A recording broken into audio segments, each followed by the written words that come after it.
शंकराचार्यं केशवं बादरायणं सूत्रभाष्यकृतौ वन्दे भगवन्तौ पुनः पुनः।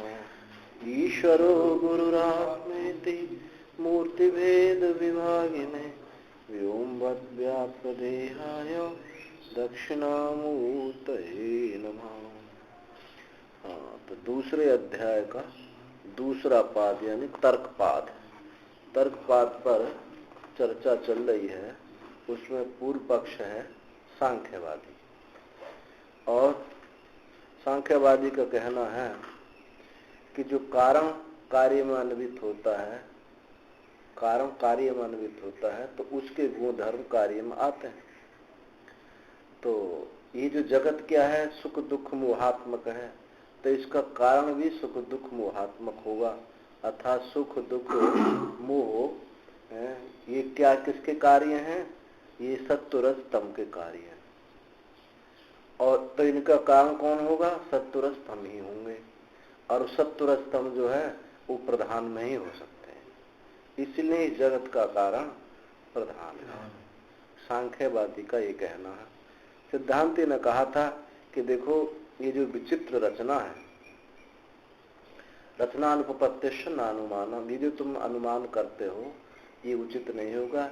ऐसी विचित्र रचना लोक में भी यदि कोई मकान आदि बनाया जाता है तो एक कुशल शिल्पकार ही मकान आदि सुंदर बना सकता है। ऐसी विचित्र रचना ये बिना चेतन के नहीं हो सकती, और वो चेतन कारण ब्रह्म ही है। इसलिए जगत का कारण ब्रह्म है। ये इस पर विचार चल रहा है। तो इसी में सूत्र आया अभ्युपगमेपि अर्थाभावात्, अभ्युपगमेपि अर्थ अभावात्। अभ्युपगमेपि प्रधानस्य स्वतः प्रवृत्ति अभ्युपगमेपि अर्थ अभावात् यानी प्रयोजन अभावात् दोषस्तदवस्था। ये तुम कहते हो कि प्रधान की जो प्रवृत्ति है स्वतः हो जाती है। यदि प्रधान की स्वतः प्रवृत्ति भी हो जाती है तभी भी तो कोई प्रयोजन सिद्ध नहीं होता, प्रयोजन अभावात। तो इसलिए दोष ज्यों का त्यों ही बना रहता। हाँ, तो स्वाभाविकी प्रधान प्रवृत्ति न भवती थी स्थापितम। प्रधान प्रवृत्ति स्वाभाविकी प्रधान प्रवृत्ति, जो प्रधान की स्वाभाविक प्रवृत्ति नहीं हो सकती, ऐसा स्थापितम, ऐसा स्थिर ये बात निश्चय की गई, स्थिर बात निश्चय किया जा चुका है। अथापि नाम भवतः श्रद्धाम अनुरुद्धमानाः स्वाभाविकीम एव प्रधानस्य प्रवृत्ति अभ्युपगच्छेम तथापि दोषो अनुसज्जते एव। यद्यपि आपकी श्रद्धानुरुद्धमान, आपकी श्रद्धा के अनुसार जो प्रधान की स्वाभाविक प्रवृत्ति हम स्वीकार कर भी लें, करते हैं, तो भी दोष अनुसज्जते, दोष की निवृत्ति नहीं हो सकती। यदि हम आपकी श्रद्धा के अनुसार प्रधान की स्वाभाविक प्रवृत्ति स्वीकार कर भी लें, तो भी दोष तो ज्यों का त्यों बना रहेगा। कुतः कैसे? अर्थाभाव, कोई प्रयोजन नहीं है। यदि तावत् स्वाभाविकी प्रधानस्य प्रवृत्ति न किंचित अन्यत यह अपेक्षते इति उच्यते ततो यथैव सहकारी किंचित न अपेक्षते एवं प्रयोजनमपि किंचित न अपेक्षिष्यते। यदि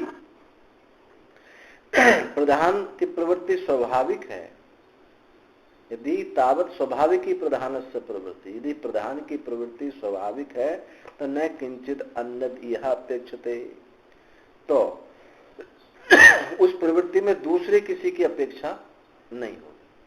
यदि उसकी प्रवृत्ति स्वाभाविक है तो उसकी अन्य की अपेक्षा नहीं होगी, क्योंकि स्वाभाविक का मतलब ही है उस प्रवृत्ति में न किंचित यह अपेक्षते, कुछ भी अन्य की अपेक्षा नहीं होगी, ऐसा कहा जाता। ततो यथैव सहकारी किंचित न अपेक्षते, इसलिए जैसे कुछ सहकारी की कोई अपेक्षा नहीं रहती, इस प्रकार प्रयोजन अपि किंचित न अपेक्षते, किसी प्रयोजन की भी कोई अपेक्षा नहीं है। जैसे उसकी प्रवृत्ति स्वाभाविक होने से प्रवृत्ति अन्य की अपेक्षा नहीं रहती, ऐसे प्रयोजन की भी कोई अपेक्षा नहीं करेगा। क्योंकि जब दूसरा रहा नहीं तो फिर किसका प्रयोजन, क्या सिद्ध करना चाहेगा, क्या प्राप्त करना चाहे, क्या सिद्ध करना चाहेगा। तो किंचित नापेक्षा, कुछ अन्य की अपेक्षा नहीं करेगा। इति अतः प्रधानम पुरुषस्य अर्थम साधितुम प्रवर्तते इतियम प्रतिज्ञा ही। इसलिए प्रधान पुरुष के लिए भोग मोक्ष, उनका कहना है कि प्रधान जो पुरुष को भोग और मोक्ष देता है, मोक्ष विवेक ख्याति होगी तो मोक्ष दे करके प्रधान जो है वो उपराम हो जाता है और संसार दशा में उसको भोग देती रहती है, ये उनका कहना है। तो प्रधान पुरुष के लिए, पुरुष के जो प्रयोजन है, पुरुष के अर्थ को सिद्ध करने के लिए ये प्रवृत्त होता है, ऐसा जो तुम्हारा कहना है ये प्रतिज्ञा नष्ट हो जाएगी। अच्छा, स यदि ब्रूयात् सहकारी केवल नापेक्षते न प्रयोजनमपीति, यदि वह ऐसा कहे कि सहकारी केवल नापेक्षते, प्रधान केवल सहकारी की अपेक्षा नहीं रखता, प्रयोजन की अपेक्षा तो रखता ही है। यदि ऐसा कहे कि वो सहकारी की अपेक्षा तो नहीं रखता परंतु प्रयोजन की अपेक्षा रखता है, क्या प्रयोजन है उसका, कि पुरुष को भोग और मोक्ष देना, तो भी सुनो कि प्रधान प्रवृत्ति प्रयोजन विवेक्तव्यम भोगो वा स्याद अपवर्गो वा उभयम वा। यदि तुम ऐसा कहते हो कि सहकारी की अपेक्षा नहीं होती, प्रयोजन की अपेक्षा तो है ही, तो भी कहते हैं कि प्रधान प्रवृत्ति का जो प्रयोजन है वहां विवेचन करना चाहिए, विवेक करना चाहिए कि प्रधान प्रवृत्ति का जो प्रयोजन है, प्रधान की जो प्रवृत्ति उसका जो प्रयोजन है उसमें विवेक करना चाहिए। क्या विवेक करना चाहिए कि भोगो व स्याद अपवर्गो व, वो भोग उसका प्रयोजन है अथवा अपवर्ग उसका प्रयोजन है अथवा दोनों ही उसका प्रयोजन है। तो देवी के उपासक हैं शाक्तागम, वहां क्या कहता है, देवी के लिए क्या कहा जाता है, भोग मोक्ष फलप्रदा, भोग मोक्ष फलप्रदा, भोग और मोक्ष दोनों देने वाली है, वो दोनों मानते हैं। तंत्र शास्त्र में, आगम शास्त्र में बिना सिद्धि के मोक्ष की सिद्धि नहीं होती। लेकिन वेदांत में कोई लौकिक सिद्धि हो जाए तो ठीक, ना हो जाए तो ठीक, मोक्ष का विभाग ही अलग है, तो दोनों में अंतर होता है। तो ऐसे ही उभयम वा इति, अथवा दोनों को ही देने वाला है। भोगश्चेत कीदृशो अनाधे अतिशयस्य पुरुषस्य भोगो भवेत्। हाँ, कहते हैं भोग यदि भोग है, यदि पुरुष की प्रवृत्ति में भोग प्रयोजन हो, भोग देने वाला हो, तो कीदृशो अनाधे अतिशय, जो अनाधे है, जिसका कोई आधार नहीं है, और अतिशय इसका कोई उससे बढ़ करके कोई है, यानी अतिशयता जहां समाप्त हो गई है, ऐसे पुरुष का भोग कैसे होगा।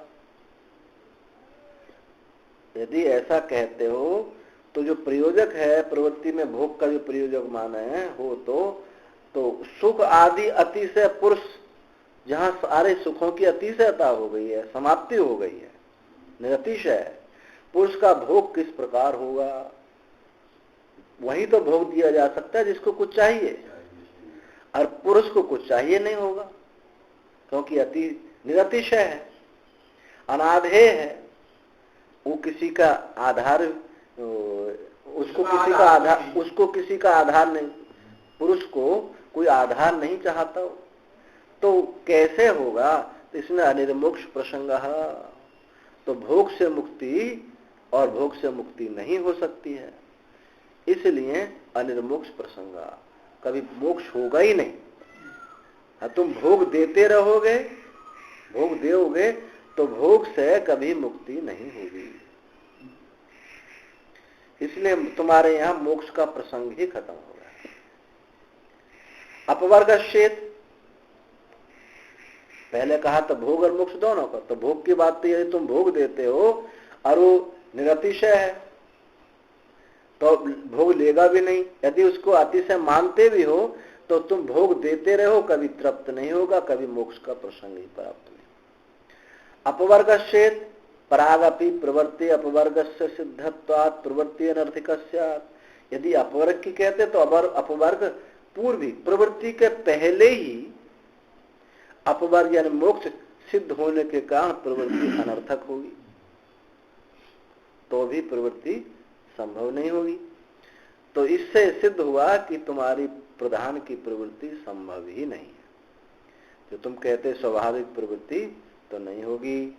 शब्द आदि अनुपलब्धि प्रसंगश्च, और क्या होगा,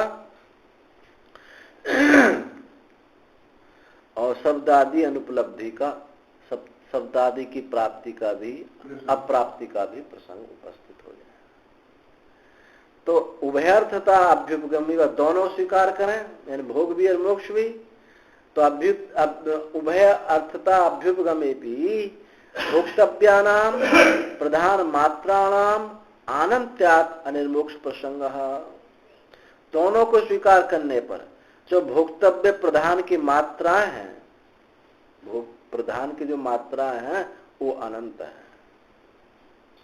एक एक करके कैसे उनको भोगा जाएगा। तो भोक्तव्य जो भोगने योग्य प्रधान है वो उनकी मात्रा, इस एक एक वृत्ति एक एक क्षण कितना दृश्य प्रधान है विस्तार, ये अनंत होने से है, ये कभी भोगा नहीं जा सकता पूरा। अनिर्मोक्ष प्रसंग, तो अभी मोक्ष का प्रसंग नहीं, तुम्हारे मोक्ष का कॉलम ही खत्म हो गया इनसा, यदि तुम इस प्रकार से मानते हो। अन्नच औत्सुक निवृत्त्यर्था प्रवृत्ति, और ये औत्सुक्य, औत्सुक्य कहते हैं यानी इच्छा, इच्छा निवृत्ति अर्थ भी प्रवृत्ति नहीं होगी। नाच औत्सुक्य निवृत्ति अर्था प्रवृत्ति की इच्छा की निवृत्ति किया जाए तो वो भी निवृत्त नहीं हो, क्योंकि इच्छा अनंत है, बढ़ती रहेंगी। नहीं प्रधान से अचेतन से औत्सुक्यम संभव, इसलिए प्रधान अचेतन प्रधान की वहां इच्छा भी संभव नहीं, क्योंकि इच्छा चेतन में होती है, जड़ में होती नहीं है, तो भी ये भी संभव नहीं होगा। तो नचः पुरुषस्य निर्मलस्य निष्कलस्य औत्सुक्यम, और पुरुष जो निष्कल है, निर्मल है और निष्काम है, वहां इच्छा होगी नहीं। तो ना तो प्रवृत्ति में प्रधान में चेतनत्व ना होने से इच्छा नहीं होगी, अपुरुष निष्काम होने से, निर्मल होने से वहां भी इच्छा नहीं होगी। इसलिए तुम्हारी जो प्रवृत्ति है प्रधान की प्रवृत्ति संभव ही नहीं है। असलियत में क्या है, वेदांतातिरिक्त सब दर्शन जो है इस जगत की उत्पत्ति मानते हैं, सृष्टि मानते हैं। यहाँ इसलिए उनको कोई आरंभवाद है, कहीं परिणामवाद है। परिणाम हुआ, अब परिणामवाद में भी ब्रह्म परिणाम है या प्रकृति प्रधान परिणाम है, और जो आरंभवाद है वहां भी इसी प्रकार से है। तो जो उत्पत्ति मानते हैं, आरंभ मानते हैं, तो जितनी भी संगति लगाएंगे वो कहीं ना कहीं किसी न किसी कोने पर जाकर के सब परास्त हो जाती है।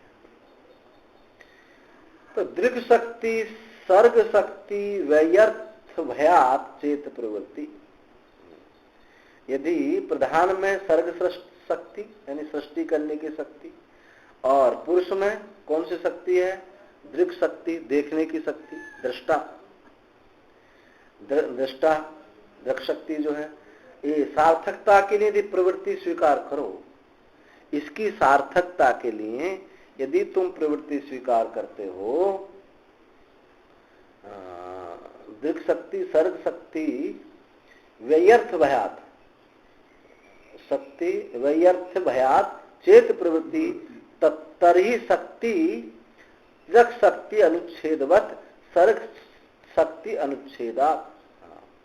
तो यदि तुम ऐसा स्वीकार करते हो प्रधान में सर्ग शक्ति और पुरुष में दृक् शक्ति की सार्थकता के लिए प्रवृत्ति स्वीकार करो तो जैसे पुरुष की दृक् शक्ति नित्य है, पुरुष में जो देखने की शक्ति चेतनता नित्य है, वैसे ही सर्ग शक्ति की नित्य होने का भी प्रसंग प्राप्त हो जाएगा। और जब सृष्टि निरंतर होती रहेगी तो कभी विराम होएगा ही नहीं। प्रलय कब होएगी? ये सब जो इस बात में तर्क युक्ति की प्रधानता है, कोई श्रुति उक्ति को नहीं ले रहे हैं कि युक्ति के बल से भी उसको सिद्ध किया जाता है। तो सर्ग शक्ति नित्य होने से और क्या होगा, संसार का कभी विनाश ही नहीं होगा, यानी प्रलय नहीं होगी। और प्रलय न होने से मोक्ष का अभाव मानना ही पड़ेगा, कभी संसार अभाव हो ही नहीं सकेगा। और जब तक संसार अभाव नहीं होगा तब तक मुक्ति भी नहीं होगी। ये आपके ही सिद्धांत में। फिर संसार अनुच्छेदात अनिर्मोक्ष प्रसंग तस्मात् प्रधानस्य पुरुषार्था प्रवृत्ति इति एतद् अयुक्तम्। इसलिए प्रधान का पुरुष के लिए जो प्रवृत्ति तुम कहते हो कि हम पुरुष को भोग और मोक्ष देते हैं, ये तुम्हारी जो प्रवृत्ति है ये युक्त नहीं है, ठीक नहीं है, संभव नहीं होगा। तो ये छठा सूत्र। सातवें में कहते हैं पुरुष आश्मवद इति चेत तथापि पुरुष आश्मवत जैसे यथा लोके पंगु पुरुषः स्वयं अप्रवर्तमानोपि अन्य अंधम प्रवृत्ति शक्तिमंतम प्रवर्तति यथा वा अयस्कांतो अस्मा सन्निधि मात्रेण अयः प्रवर्तयति एवं पुरुष प्रवर्तक है चेत। अब यहाँ शंका करता है, पूर्व पक्षी कहता है कि देखो पुरुष अस्मवत जैसे लोक में एक कोई लंगड़ा आदमी है, पंगु पुरुष, स्वयं प्रवर्त ना होता हुआ, स्वयं तो चल नहीं सकता, लेकिन अपि अन्य अंधो प्रवर्त शक्तिमंतम प्रवर्तति, किसी अंधे को प्रेरित कर देता है कि देख भाई हम तेरे कंधा पे बैठ जाएंगे, हम बता देंगे, लेकिन तुम चलो, तुम चलियो। अपि अन्य अंध को प्रवर्त शक्तिमान को, जिसमें प्रवृत्ति शक्ति है, चल सकता है, ऐसे अंधे को प्रवर्त कर देता है। अथवा ऐसे समझो जैसे अयस्कांत जो चुंबक है, चुंबक अस्मा सन्निधि मात्र, चुंबक की सन्निधि मात्र से और लोहे का बरूदा खिंचा चला आता है। इस प्रकार से प्रधान में प्रवृत्ति हो सकती है, वो स्वयं नहीं करता लेकिन अन्य को प्रवृत्त कर देता है, या फिर वो जो है किसी दूसरे के सहारे से प्रवृत्त हो जाता है। तो इस प्रकार पुरुष प्रवर्तक प्रवर्तयति एवं पुरुषः प्रवर्तकति चेत् तथापि यदि ऐसा कहते तो भी प्रधानस्य पुरुषे प्रेर्यत्वेपि स्वातंत्र अभ्युपगम विरोध। यदि तुम ऐसा मानते हो कि प्रधान पुरुष के द्वारा प्रेरित होकर के, प्रधान पुरुष के द्वारा प्रेरित होकर के उसमें प्रवृत्ति आती है, तो तुम्हारा सिद्धांत अपसिद्धांत होगा, क्योंकि तुम तो पुरुष के आश्रय मानते ही नहीं हो, प्रधान को स्वतंत्र मानते हो, पुरुष की सन्निधि कहाँ लेना चाहते हो, पुरुष स्वीकार कर रही हो तो फिर तुम्हारा सिद्धांत अपसिद्धांत हो गया, यानी सिद्धांत तुम्हारा कट गया। तो पुरुष प्रधान का प्रवर्तक है, यदि तुम ऐसा कहोगे तो पुरुष द्वारा संचालित होने वाला मानने पर तुम्हारी जो स्वीकृति है प्रधान की स्वतंत्रता, कि हमारा प्रधान स्वतंत्र है, जड़ है, ये सब असंगत हो जाएगा, तुम्हारा सिद्धांत नष्ट हो जाएगा। स्यादेतत् यथा कशित पुरुषो दृक् शक्ति संपन्न प्रवृत्ति शक्ति विहीन पंगु अपर पुरुषम प्रवृत्ति शक्ति संपन्नम दृक् शक्ति विहीनम अंधम अधिष्ठाया प्रवर्तति। तो ऐसा हो सकता है, कैसा कि जैसे कोई पुरुष, कैसा पुरुष है, दृक् शक्ति संपन्न, देखने वाला है, प्रवृत्ति शक्ति विहीन और प्रवृत्ति शक्ति से विहीन अर्थात पंगु है, और एक दूसरा पुरुष प्रवृत्ति शक्ति से संपन्न है और दृक् शक्ति से विहीन है, दृक् शक्ति से विहीन है अर्थात अंधा है, उसको ग्रहण करके प्रवृत्ति हो जाती है। अथवा ऐसे समझो जैसे कि अयस्कांत मणि जो है, अयस्कांत मणि जो पत्थर है, ये पत्थर ही होता है चुंबक का एक प्रकार का, एक प्रकार का है।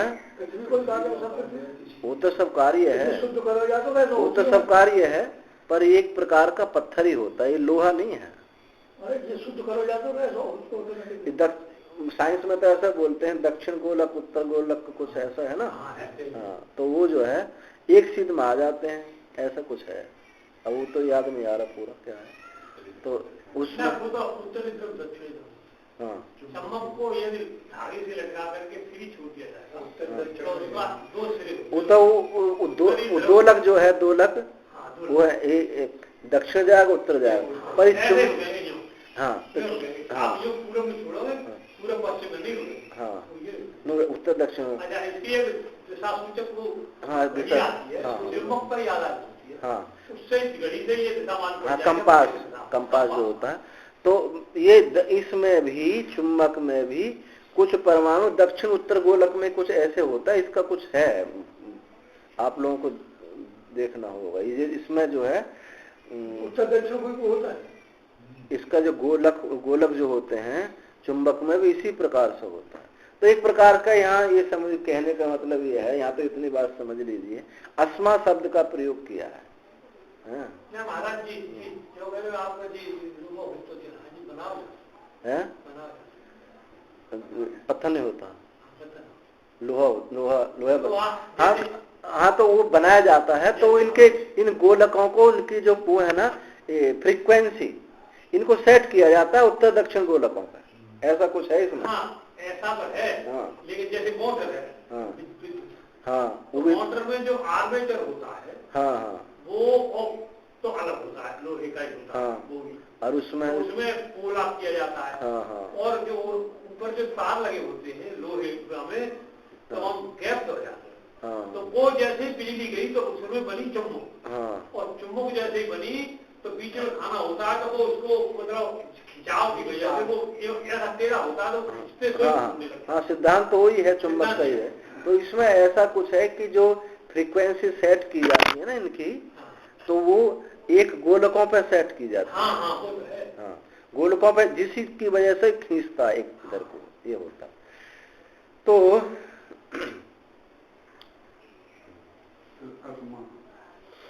अस्मा शब्द से विचार कर रहे थे, तो अस्मा शब्द का प्रयोग किया ना। एवं पुरुषः प्रधान, इस प्रकार से पुरुष प्रधान को प्रवर्त करेगा ही।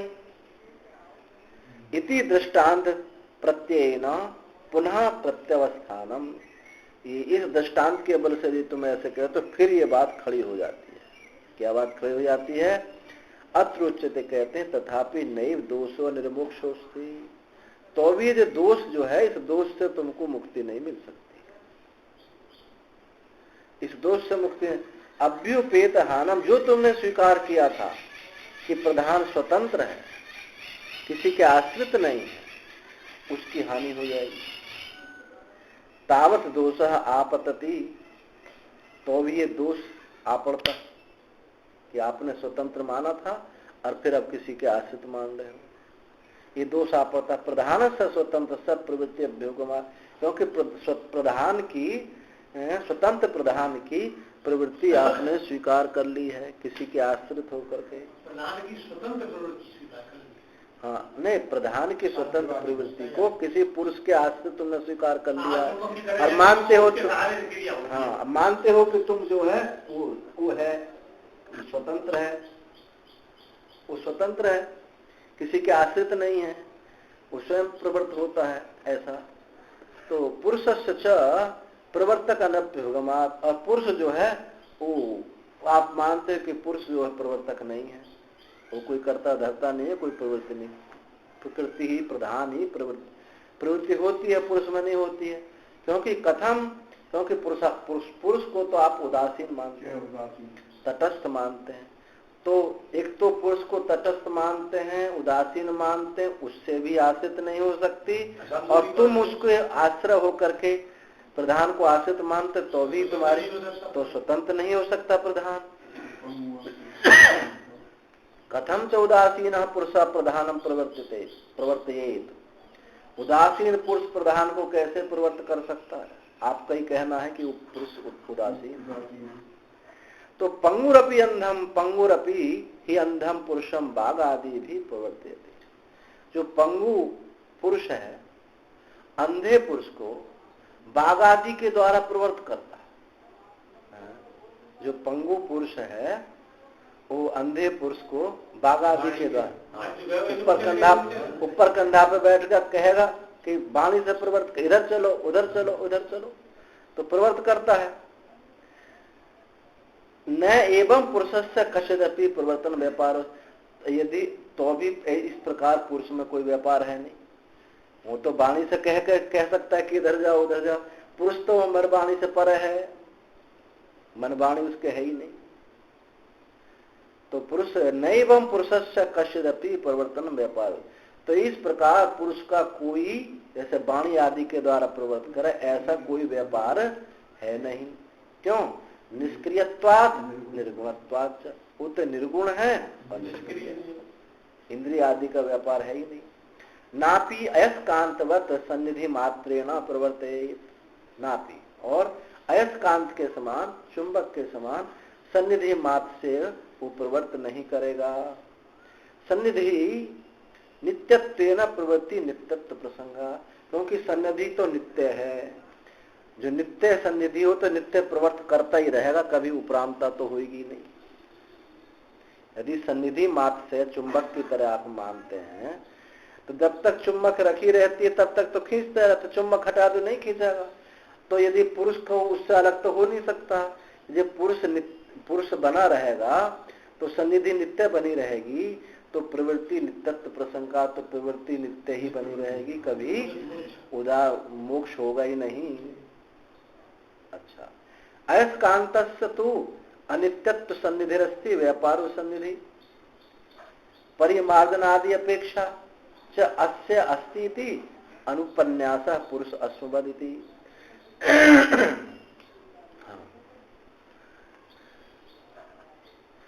अयस्कांत जो चुंबक है अनित्य सन्निधि रस्ति, उसकी तो सन्निधि क्या है? अनित्य है, कभी रख दो कभी ना रखो, हमेशा तो नहीं रहेगी। अयस्कांतस्य तु अनित्यत्व सन्निधि रस्ति स्व व्यापार सन्निधि, अपने व्यापार की सन्निधि में उसकी जो सन्निधि है वो नित्य नहीं है। परिमार्जन आदि अपेक्षा, और क्या होता है उसका?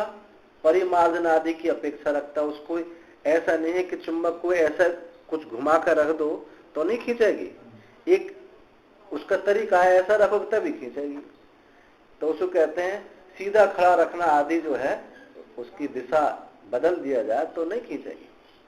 तो परिमार्जन आदि की अपेक्षा से अस्य अस्ति उपन्यास, वहां भी एक अपेक्षा होती है, उसको इस प्रकार से रखना होगा, एक निश्चित दूरी में रखना होगा, ये सब कुछ बात होंगी तभी। जब बनती है महाराज में एन और है, हाँ, और साथ में जरूर डाल जाते हैं। हाँ, अगर एन जो है एन की तरफ कर दिया जाएगा, हाँ, तो वो क्रिया नहीं करेगा। हाँ, वह इसी को कह रहा था पहले, जो कह रहा था ना ये NS जो है, हाँ, ये साउथ नॉर्थ जो है, ये दक्षिण को, इन्हीं में इनकी फ्रीक्वेंसी जो है सेट की जाती है। हाँ बिल्कुल ठीक। अगर एन वाले उसको एन वाली दूसरी चम्मक को हाँ तो आप करोगे तो एक दूसरे से खींचेंगे, और एन और एस मिला दिया जाएगा तो खींचेंगे। तो अच्छा, और इसके साथ ये है कि जो एन है वो आगे एस पैदा करता है, अगर लोहे को खींचेगा ना तो उसमें एस होगा और दूसरी तरफ एन होगा। हाँ, और ये भी कर देता है, लोगों को उत्पन्न भी करती है। हाँ, हाँ, वही तो मेरा कहने का मतलब ये, जो नॉर्थ साउथ जो गोलक हैं,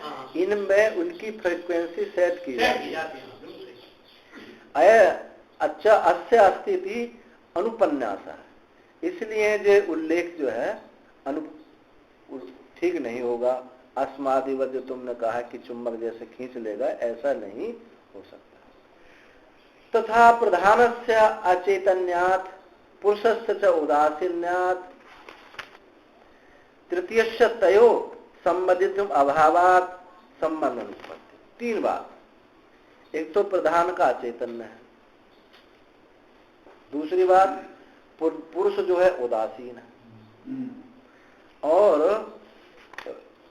तीसरी बात यह है कि तयो संबंध यतुम अभावात, और दोनों का संबंध भी नहीं होता, क्योंकि जड़ चेतन का संबंध होगा नहीं। अभावात तो संबंध अनुपत्ति, उनके संबंध भी सिद्ध नहीं। जब संबंध सिद्ध नहीं हुए तो प्रवृत्ति भी सिद्ध नहीं होगी। तो योग्यता निमित्ते च संबंध है,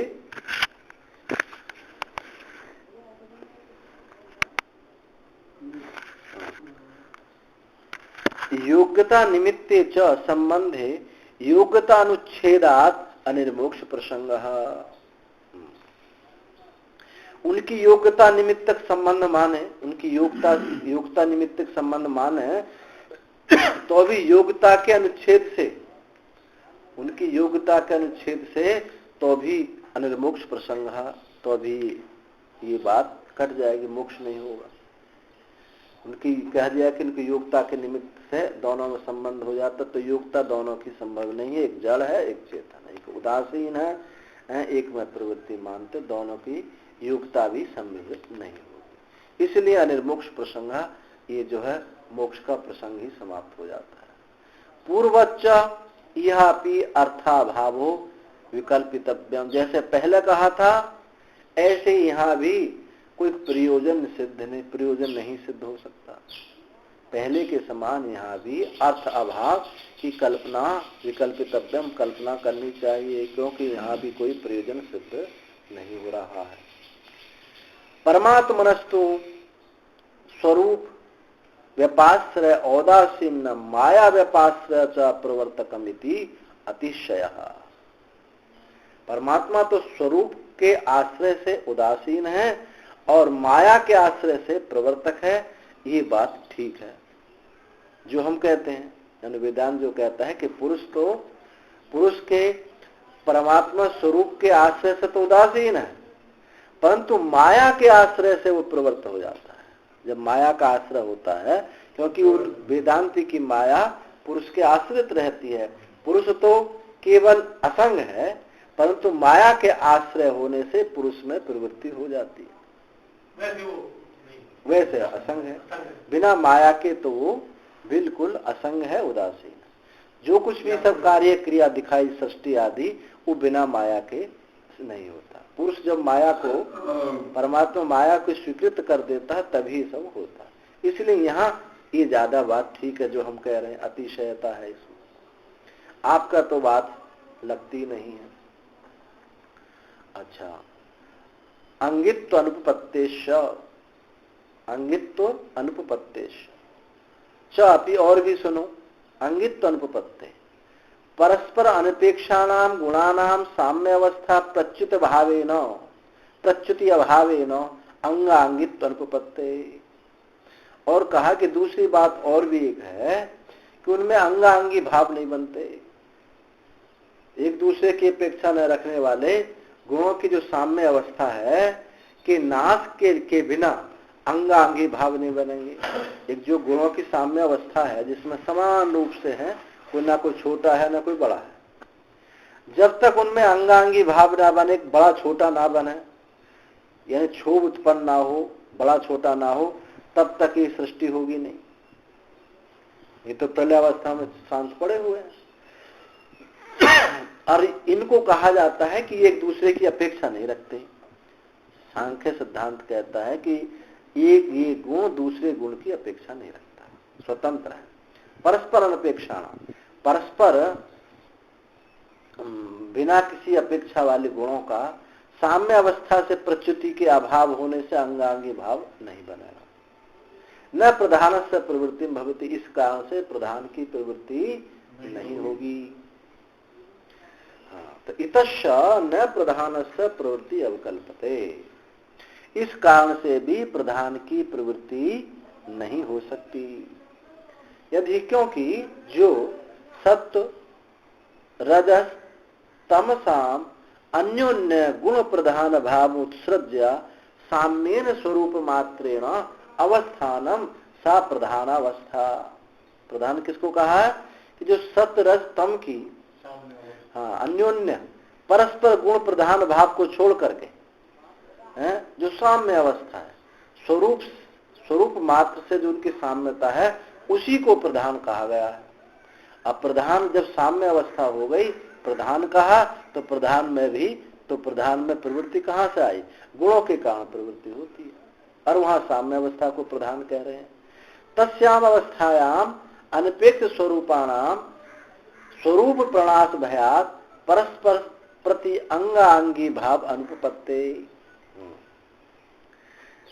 कहा कि उस अवस्था में परस्पर अपेक्षा के रहित, उसमें कोई अपेक्षा, उस अवस्था में अपेक्षा रहित स्वरूप प्रणाश भयात, उन स्वरूप के नाश के भय से परस्पर अंगांगी बन सकता है।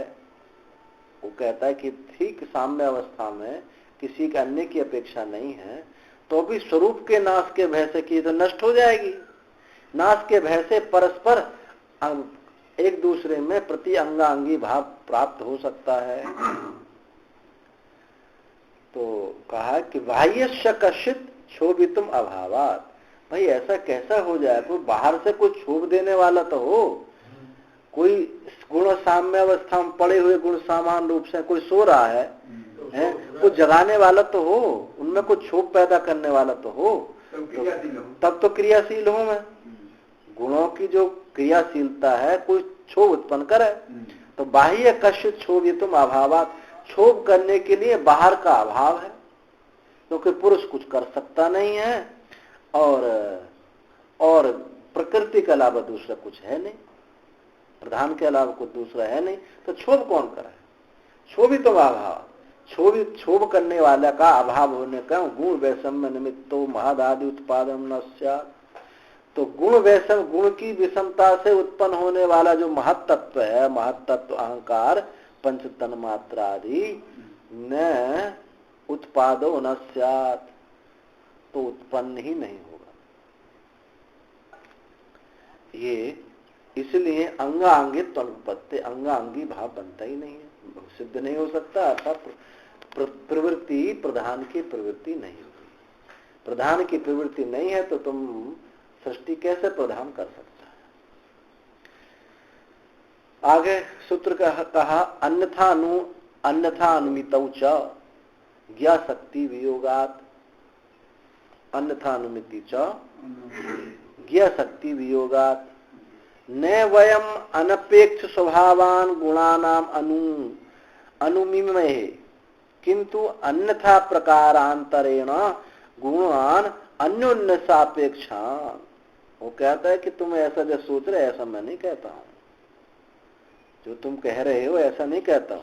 हम अनपेक्ष गुणों का अनुमान नहीं करते, हम गुणों को कोई अपेक्षा नहीं, ऐसा हम नहीं कहते हैं, किंतु प्रकारांत दूसरी प्रकार से हम परस्पर सापेक्ष गुणों का अनुमान करते, दूसरे प्रकार से एक दूसरे को अपेक्षा रखने वाले गुण हैं, वो ऐसा हम अनुमान करते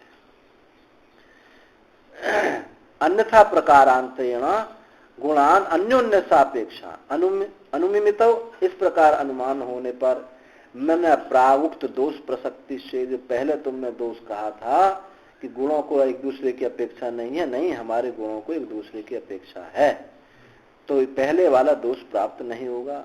यदि तुम ऐसा कहते हो तो ना, तो भी संभव नहीं है। क्यों? तुम्हारे गुण तो जड़ हैं, उनमें देखने की सामर्थ्य नहीं है, तो ज्ञान शक्ति भी होगा, उनमें ज्ञान शक्ति है ही नहीं। गुणा नाम ज्ञान शक्ति रहित तत्व, गुणों का ज्ञान शक्ति रहित होने के कारण स्वतः प्रवृत्ति अभावेन अंगांगित्व अनुपपत्ति कार्य अनुदस तदवस्था। तो ज्ञान शक्ति रहित होने के कारण स्वतः प्रवृत्ति अभाव, उनमें स्वतः प्रवृत्ति हो नहीं सकती, क्योंकि उनमें ऐसा ज्ञान है नहीं, इसलिए अंगांगी भाव नहीं बनेगा। और कार्य अनुदय, तो कार्य की उत्पत्ति, कार्य अनुदय यानी सृष्टि की उत्पत्ति नहीं हो सकती। ये दोष ज्यों का त्यों बना हुआ है। अथापि स्याद अन्यथा वयम अनुमिमहे यथा नायमांतरो दोषः प्रसज्जे। अब ये कहता है पूर्व पक्षी यानी सांख्यवादी कहता है कि यदि ऐसा हुआ तो अन्य प्रकार से हम अनुमान करता हूं, अन्य प्रकार से अनुमान करता हूं, जैसे नायम अंतरो दोष, जो पीछे दोष बताया था, ये दोष जिससे मुझको प्राप्त नहीं होगा, मैं दूसरे प्रकार से उसका अनुमान करता हूँ। नहीं अनपेक्ष स्वभाव कूटस्थ अस्माभिगुणा अभ्युपगम्यते। अनपेक्ष स्वभाव कूटस्थ हमारे द्वारा गुणों को स्वीकार नहीं किया जाता है। कि जैसे तुम कह रहे हो कि एक दूसरे की अपेक्षा नहीं रखते, कूटस्थ है, ऐसा हम स्वीकार नहीं करते। प्रमाणाभाव हमारे शास्त्र में ऐसा कोई प्रमाण नहीं है जैसा आप कह रहे हो कि वो गुण जो है निरपेक्ष हैं। बल्कि ऐसा है कि जैसे एक टोकरी में मेंढक भर दिए, चाहता तो एक दूसरे की टांग पकड़ लेता है, ऐसे ही एक दूसरे को जकड़े रहते हैं। तो कार्यवशेन तु गुणानाम स्वभाव अभ्युपगम्यते। तो हम क्या कहते हैं, कार्य के अनुसार वैसे वो स्वतंत्र, वैसे उन गुणों को अपेक्षा नहीं है।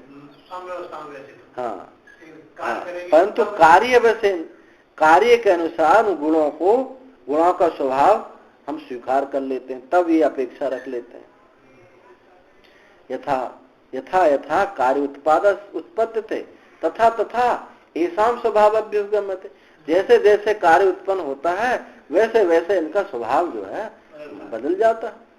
वैसे साम्य अवस्था में ये स्वतंत्र है। चल गुण वृत्तमिति च अस्ति अभ्युपगमः। और हम उनको क्या कहते, क्या मानते हैं, चलम गुण वृत्तम, चल गुण वाला, स्वभाव वाला हम उनको स्वीकार करते हैं। उन गुणों में चलन है, चलन स्वभाव वाले हैं, ऐसा हम स्वीकार करते हैं। जड़ तो स्वीकार करता, लेकिन चलने वाला है, वो कहता है कि स्वभाव प्रवृत्ति, यही तो इसी का तो खंडन किया जा रहा है। वो कहता है कि प्रवृत्ति स्वाभाविक है, जड़ है, स्वतंत्र है, अप्रवृत्ति होती है। इसी का खंडन किया जा रहा है कि जो जड़ है और स्वतंत्र है, किसी का आश्रित में नहीं है, तो उसमें प्रवृत्ति कैसे होगी। इसी का तो खंडन किया जा रहा। जो आप कह रहे हैं, आप सिद्धांत से कह रहे हैं, वो ऐसा नहीं मानता है। अब जैसे हमारे साइंस में न्यूट्रॉन, प्रोटॉन और इलेक्ट्रॉन 2nr स्क्वायर से वो प्रत्येक न्यूट्रॉन प्रोटॉन नाभि में रखे रहते हैं, और 2n स्क्वायर से वो अपनी कक्षा में वो घूमता रहता है इलेक्ट्रॉन। तो ऐसे ये भी मानता है, प्रधान भी मानता है कि जो है एक गुण में चंचलता होती है। अब जैसे रज है और दूसरे शांत बैठे रहते हैं, तम और सत्य।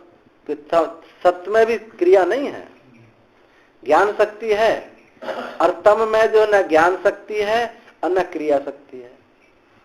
इलेक्ट्रॉन में चंचलता है जैसे होती है, तो इसको रज में ये चंचल मानते।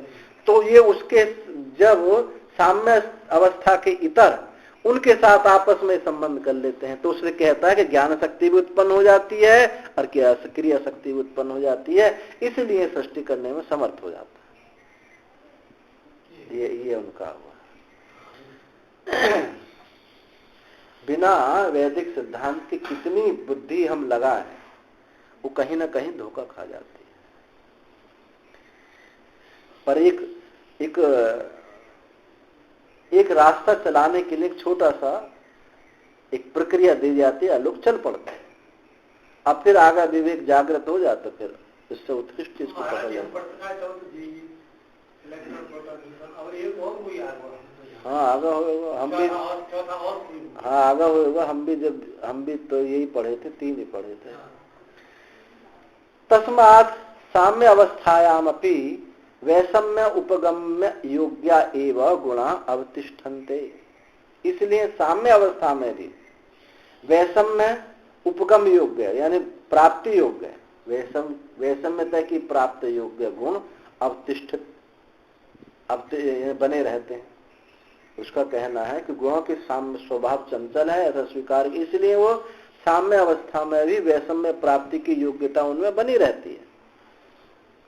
अब सिद्धांत कहता है एवं अपि प्रधानस्य ज्ञाशक्ति वियोगात् रचनानुपपत्ति आदयः पूर्वोक्ता दोषा तदवस्था एवं। इस प्रकार जो तुमने कहा है, तो भी सब मान भी नहीं, तो भी प्रधान में ज्ञा शक्ति नहीं है, ज्ञान शक्ति नहीं, देखने की शक्ति नहीं है। जब तक ज्ञा शक्ति नहीं होगी तो क्रिया कुछ भी आप तर्क दे लो, जब तक ज्ञान शक्ति नहीं है, चेतनता नहीं है, तब तक क्रिया शक्ति नहीं है। प्रधान से ज्ञा शक्ति वियोग होने से रचनानुपत्ति, रचना की सिद्धि नहीं हो सकती। पूर्वोक्त दोष जो पहले दोष कहा था वो ज्यों का त्यों बिल्कुल ऐसे ही। ज्ञा शक्ति में पीतु अनुमीमान प्रतिवादित्वात् निवर्तेत। यदि ज्ञा शक्ति को तुम अनुमान करते हो कि ज्ञा शक्ति भी हम मान लें, चेतन शक्ति ज्ञा शक्ति अनुमान करते हैं, तो प्रतिवादित्वात् निवर्तेत, तो तुम्हारा प्रतिवादित्व ही निवृत्त हो जाएगा। अब प्रतिवादी कहाँ रहे तुम, प्रतिपक्षता ही निवृत्त हो जाएगी, फिर तो तुम हमारे वादी, तो हम जो हम कह रहे वही कह रहे हो। चेतनम एकम अनेक प्रपंचस्य जगत उपादानमिति ब्रह्मवाद प्रसंगा। फिर तो यही बात आएगी, एक चेतन अनेक प्रपंच जगत का उपादान है, ये ब्रह्मवाद का ही प्रसंग प्राप्त हो जाए। यदि ऐसा स्वीकार कर लोगे तो वैषम्य में उपगम्य योग्यापि गुणा साम्य अवस्थायाम निमित्त अभावात्, जो विषमता को प्राप्त कराने की योग्यता जो तुमने कही थी, वो योग्य गुण भी साम्य अवस्था में कोई निमित्त ना होने से, निमित्त के अभाव, भले उनमें योग्यता है लेकिन निमित्त तो चाहिए उनमें, वैषम्य भले उनमें निमित्त ऐसी प्रवृत्ति की योग्यता है, परंतु कोई निमित्त चाहिए जिससे उनको जगाया जा सके। निमित्त अभावात हुन्ने वैषम्यम भजेरन, तो विषमता नहीं प्राप्त हो सकती कोई निमित्त ना होने की वजह। भजमानावा निमित्त अभाव विशेषात सदैव वैषम्यम भजेरन। यदि निमित्त अभाव सामान्य रूप से मान, यदि निमित्त के अभाव की तुल्यता होने से सर्वदा वैषम्य के भाजन होंगे। यदि निमित्त के अभाव को सामान्य मानना तो सदा ही जो विषमता वो प्राप्त होती रहेगी। निमित्त के अभाव की तुल्यता होने से सर्वदा वैषम्य के भाजन होते, हमेशा विषमता ही रहेगी, कभी साम्य अवस्था को हो ही ना सकेंगे। इस प्रकार एवं अयम अनंतरोपि दोष, इस प्रकार पहले कहे जो दोष है, वो पहला कहा गया दोष वो भी ज्यों का त्यों ही बना रह जाए। तो किसी भी प्रकार से प्रवृत्ति सिद्ध नहीं होगी, अप्रवृत्ति सिद्ध नहीं होगी तो सृष्टि नहीं सिद्ध होगी। जो तुम कहते हो कि प्रधान ही जगत का कारण है, ये बात नहीं बनेगी।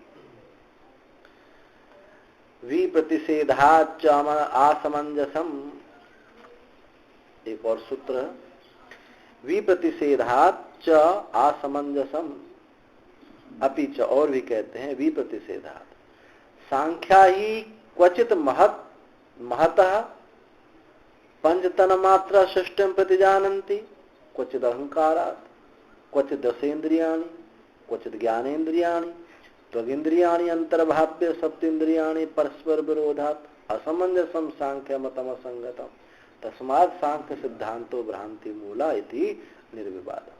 अच्छा, क्या कहते हैं विप्रतिषेध? विपरीत क्या कहता है कि सांख्य कहीं तो महत तत्व से पंचतन मात्रा की सृष्टि मानते हैं, महत तत्व से पंचतन मात्रा की सृष्टि मानते हैं, और कहीं अहंकार से पंचतन मात्रा की मानते हैं। महत्तत्व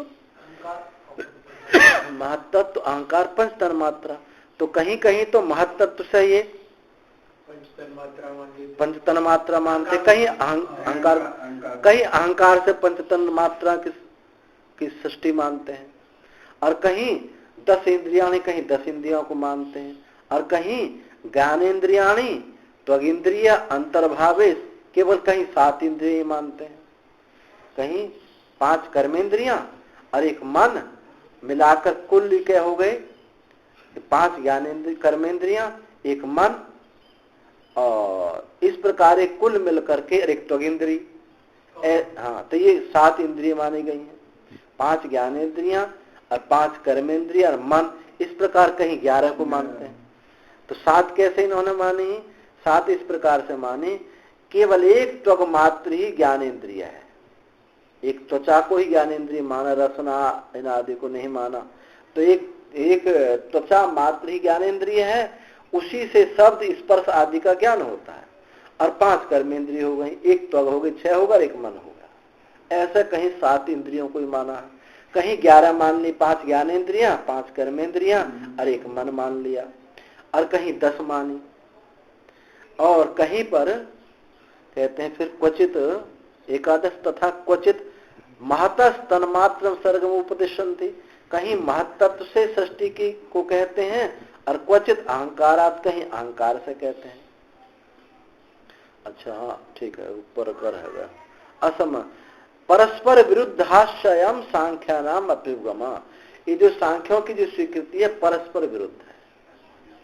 कहीं 7 इंद्रियां का अनुक्रमांति, उनका अनुक्रमण करते हैं, गिनाते हैं कि 7 इंद्रियां हैं, कहीं 11 बताते हैं, तथा कहीं महत्त्व से तन्मात्रा की सृष्टि कहते हैं, कहीं अहंकार से कहते हैं, तथा क्वचित कहीं 3 अंतःकरणानि वर्णयन्ति, कहीं 3 अंतःकरण का वर्णन करते हैं, 4 का नहीं वर्णन करते। तो 3 में किसके है? बुद्धि, अहंकार और मन। चित्त को अंतःकरण में नहीं मानते। तो 3 अंतःकरण का वर्णन करते हैं। क्वचित एक में कहीं एक ही अंतःकरण का वर्णन करते हैं। अंतःकरण एक कौन है? केवल बुद्धि, उसको बुद्धि को मानते हैं। प्रसिद्ध एव तो श्रुति ईश्वर कारणवादी न विरोधा। ईश्वर कारणवादी जो श्रुतियां हैं वहां विरोध उनका स्पष्ट ही है। तद अनुवर्तिन्यात स्मृति, और उसका उन श्रुतियों का अनुवर्तन करने वाली जो स्मृतियां, उनसे भी इनका विरोध होता है। एक अंतःकरण महाराज जी कहीं मन को भी माना है, मन को ही माना है तो चलो मन को मानना। यहाँ टीकाकार जो है एकमिति बुद्धिरेव, यहाँ बुद्धि को कह रहे हैं। एवं पूर्वापर विरोधात इति व्याख्याया श्रुति स्मृति प्रतिषेधात च इति अर्थांतरमा। मन को भी मान सकते हैं, मन को भी मान सकते हैं। मन ज्यादा मान एक अंतःकरण में कोई बात नहीं। चलो जी, तस्माद अपि असमंजसम सांख्यानाम दर्शन, इसलिए भी इस सांख्यों का जो दर्शन है असंगत है, कहीं कुछ मानते हैं कहीं कुछ मानते हैं। अत्राह, ये सुनकर के पूर्व पक्षी कहता है, सांख्यवादी कहता है, ननु उपनिषदानाम अपि असमंजसमेव दर्शनम। अरे भाई, उपनिषद दर्शन भी असंगत दर्शन है। जैसे जब तुम कमी बता रहे, तुम्हारे यहाँ भी सब बहुत है, तुम भी कोई कम थोड़ी हो। कितने जगह मानते, कहीं माया कहते हो, कहीं मन कहते हो, कहीं कितने सब तुम्हारे बनाए हुए हैं। उपनिषदों का भी ये असमंज दर्शन है कि तप्य तापकयो जात्यंतर भाव अनभ्युपगमात्। तप्य तापकयो, तप्य कौन है? जीव। तापक कौन है? संसार, तपाने वाला। तपने वाला कौन? जीव। सुखी दुखी कौन होता? जीव। किसकी वजह से होता? संसार। तो तप्य तापकयो जात्यंतर भाव अनभ्युपगमा। तो ये जो जीव और संसार है, इनमें भेद का स्वीकार नहीं। तुम लोग इनमें भेद नहीं, कहीं जीव को ही संसार कह देते हो, कहीं संसार को ही जीव कह देते ना। अरे जीव ही संसार, तो जीवत तो खत्म हो गया तो संसार कहाँ। और कहीं संसार, कहीं शोक मोह को संसार कह देते हो, कहीं उनका कारण अज्ञान को संसार कह देते हो। तो तप्य तापकयो जाति भाव अनभ्युगमात्, उनमें तुम ये भेद जो है, भेद का स्वीकार नहीं किया तुम्हारे यहाँ भी। एकम ही ब्रह्म सर्वात्मकम सर्वस्व प्रपंचस्य कारण अभ्युपगच्छताम एकस्यैव आत्मनो विशेषौ तप्य तापकौ न जात्यंतर भूतौ इति अभ्युपगन्तव्यं स्यात्। एक ही ब्रह्म सर्वात्मक, एक ही ब्रह्म सर्वात्मक है, असंपूर्ण प्रपंच का कारण उसको स्वीकार करते हो। एक ही आत्मा का विशेष रूप तप्य तापक हो गए हैं। एक ही आत्मा जीव बना हुआ है, एक ही संसार बना हुआ है। एक ही आत्मा का विशेषम दो विशेष हो गए हैं, तप्य तापक दो विशेष हो गए। न जात्यंतरभूत, तो इनमें कोई जाति का भेद तुम माने नहीं, इन दोनों का भेद ही नहीं मानते, एक ही एक मान लिए। ऐसा अभ्युपगंतव्यम, ऐसा स्वीकार करते हो। यदि च एतौ तप्य तापकौ एकस्य आत्मना विशेषौ स्यात् स ताभ्याम तप्य तापकाभ्याम न निर्मुच्यते इति ताप उपशांतये सम्यक दर्शन उपदेश शास्त्र अनर्थकम स्यात्।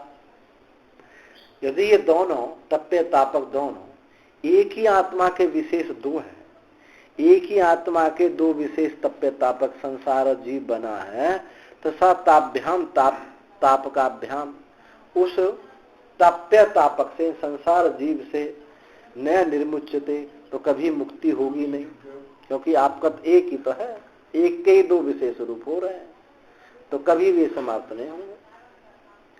इति ताप उपशांतये, जो ताप की उपशांति की यानी दुख की शांति के लिए जो सम्यक दर्शन है, वेदांत दर्शन जो तुम्हारा है, वो उपदेश करने वाला, सम्यक दर्शन का उपदेश करने वाला शास्त्र ही अनर्थक हो जाए, कोई उसका प्रयोजन नहीं रहेगा, अनर्थ बेकार है। क्योंकि दुख, आपने तप्य तापक एक ही आत्मा के दो विशेष मान लिए, एक ही आत्मा के दो, और आत्मा को नित्य मानते हो, सर्वगत मानते हो, तो ये तो कभी निवृत्त होंगे ही नहीं। और निवृत्त नहीं हो तो मोक्ष कहाँ हुआ, और मोक्ष का प्रतिपादन करने वाला शास्त्र भी व्यर्थ हो जाएगा, अनर्थक होगा। नहीं औषण्य प्रकाश धर्म कस्य प्रदीपस्य तदवस्थस्य ताभ्याम निर्मोक्ष उपपद्यते। जैसे एक दीपक है और उसमें दो धर्म, एक उष्णता है और एक प्रकाश है, और दीपक को हम नित्य माने, तो उष्णता और प्रकाश भी नित्य है, तो ऐसे ही तप्य तापक वो तुमको नित्य ही हम मानने पड़ेंगे। तप्य तापक नित्य तो मोक्ष कहाँ हुआ।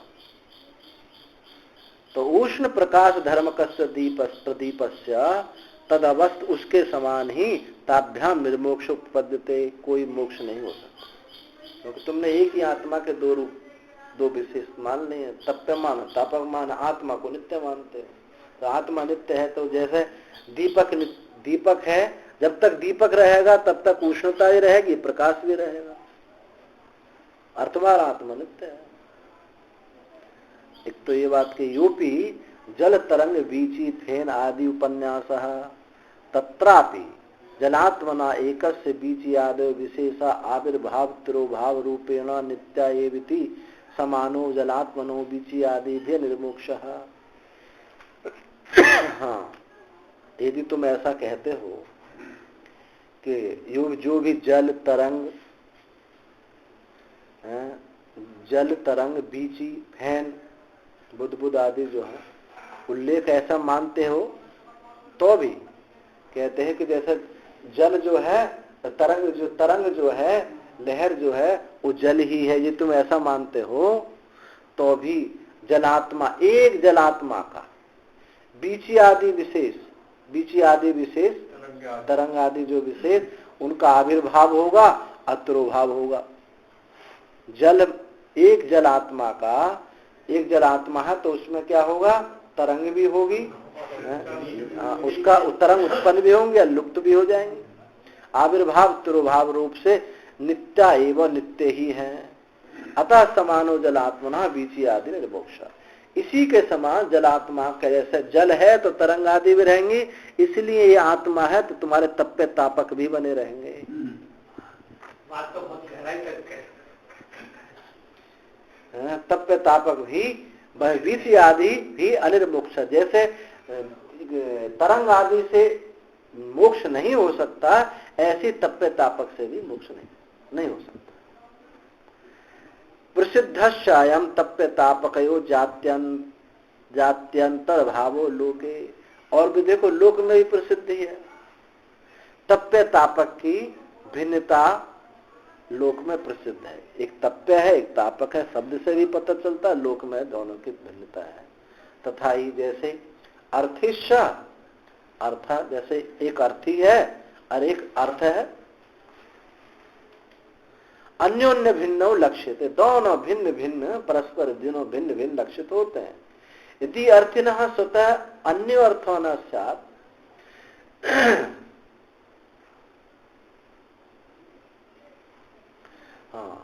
यदि अर्थी का अपने से अन्य अर्थ ना हो गए तो यस्य अर्थिना यद विषयम अर्थित्वं स तस्य अर्थो नित्य सिद्धेवेति स तस्य तद विषय अर्थित्वम न स्यात्।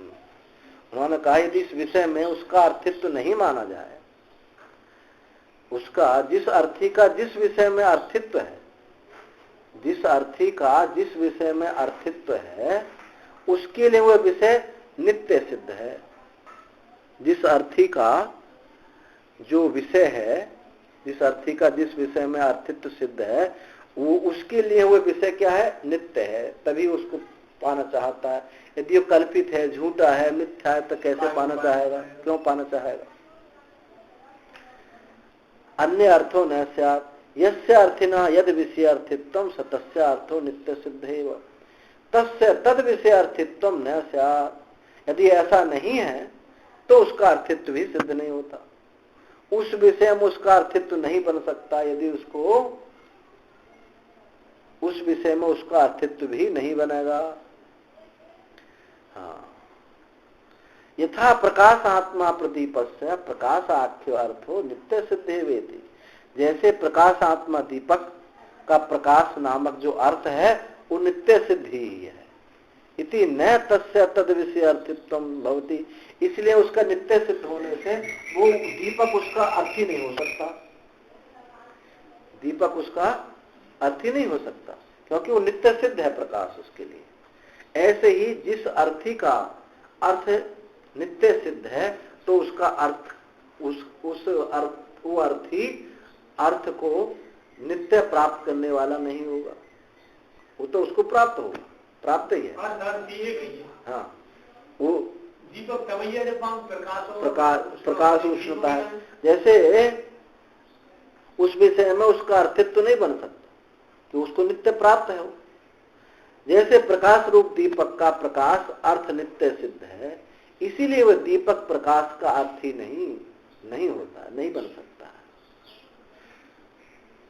हाँ, अप्राप्त ही अर्थी अर्थिनो अर्थित्वम स्यात्, क्योंकि अप्राप्त अर्थ में ही अर्थी का अर्थित्व होता है। जो वस्तु हमको प्राप्त नहीं है उसी को तो हम प्राप्त करना चाहते हैं। जो हमको प्राप्त है वो नित्य हमको प्राप्त है, तो उसके प्रति उसका अर्थित्व भाव नहीं बनता है। तथा अर्थस्य अपि अर्थत्वं न स्यात्, वैसे ही जैसे अर्थी का अर्थित्व सिद्ध नहीं होता, ऐसे ही अर्थ का भी अर्थत्व सिद्ध नहीं होगा। यदि स्यात् स्वार्थत्व में स्यात्, जैसे अर्थ का अप्राप्त विषय में अर्थित्व बनता है, और वैसे ही अर्थ का अर्थत्व भी नहीं बन सकता, क्योंकि अर्थ तो उसका स्वरूप ही है। जैसे अर्थी का स्वरूप जो है अर्थ नित्य प्राप्त है, ऐसे ही अर्थ का भी जो स्वरूप है अर्थत्व उसको प्राप्त ही है।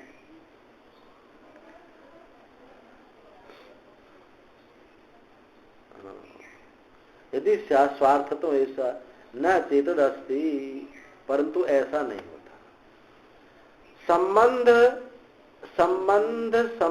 संबंधी शब्दौ ही एतौ अर्थी अर्थश्च।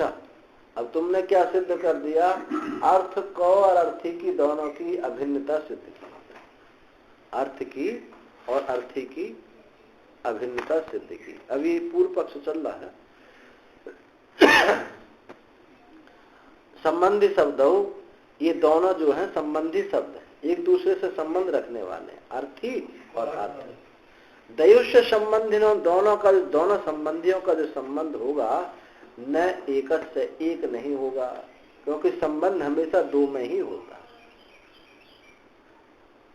अब देखो ये बुद्धि का खेल है, एकत्व सिद्ध हो गया और भिन्नता भी सिद्ध हो कि जब संबंध मानते हो तो संबंध हमेशा दो में ही होगा। द्वयोशश दो संबंधियों का संबंध होगा, न एकत्व तो एक का संबंध नहीं हो सकता। इसलिए तस्मात् भिन्नौ एतौ अर्थार्थिनौ, इसलिए भिन्न ही है अर्थ और अर्थी दोनों भिन्न भिन्न है।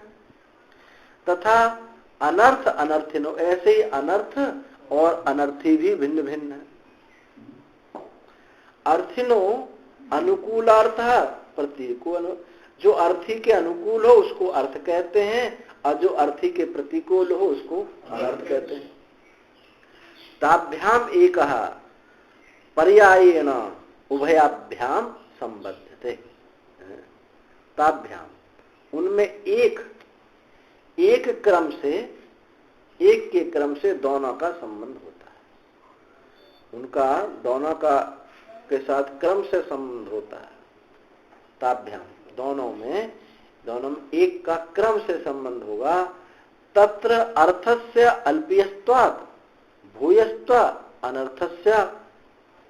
अनर्थस्य उभय अपि अर्थ अनर्थौ अनर्थ एवेति तापकः स उच्यते। वहां अर्थ का अल्पीयत्व, अर्थ क्या है? थोड़ा है। अब भूयस्त्वात् अनर्थ, अनर्थ क्या है? अधिक है। अर्थ तो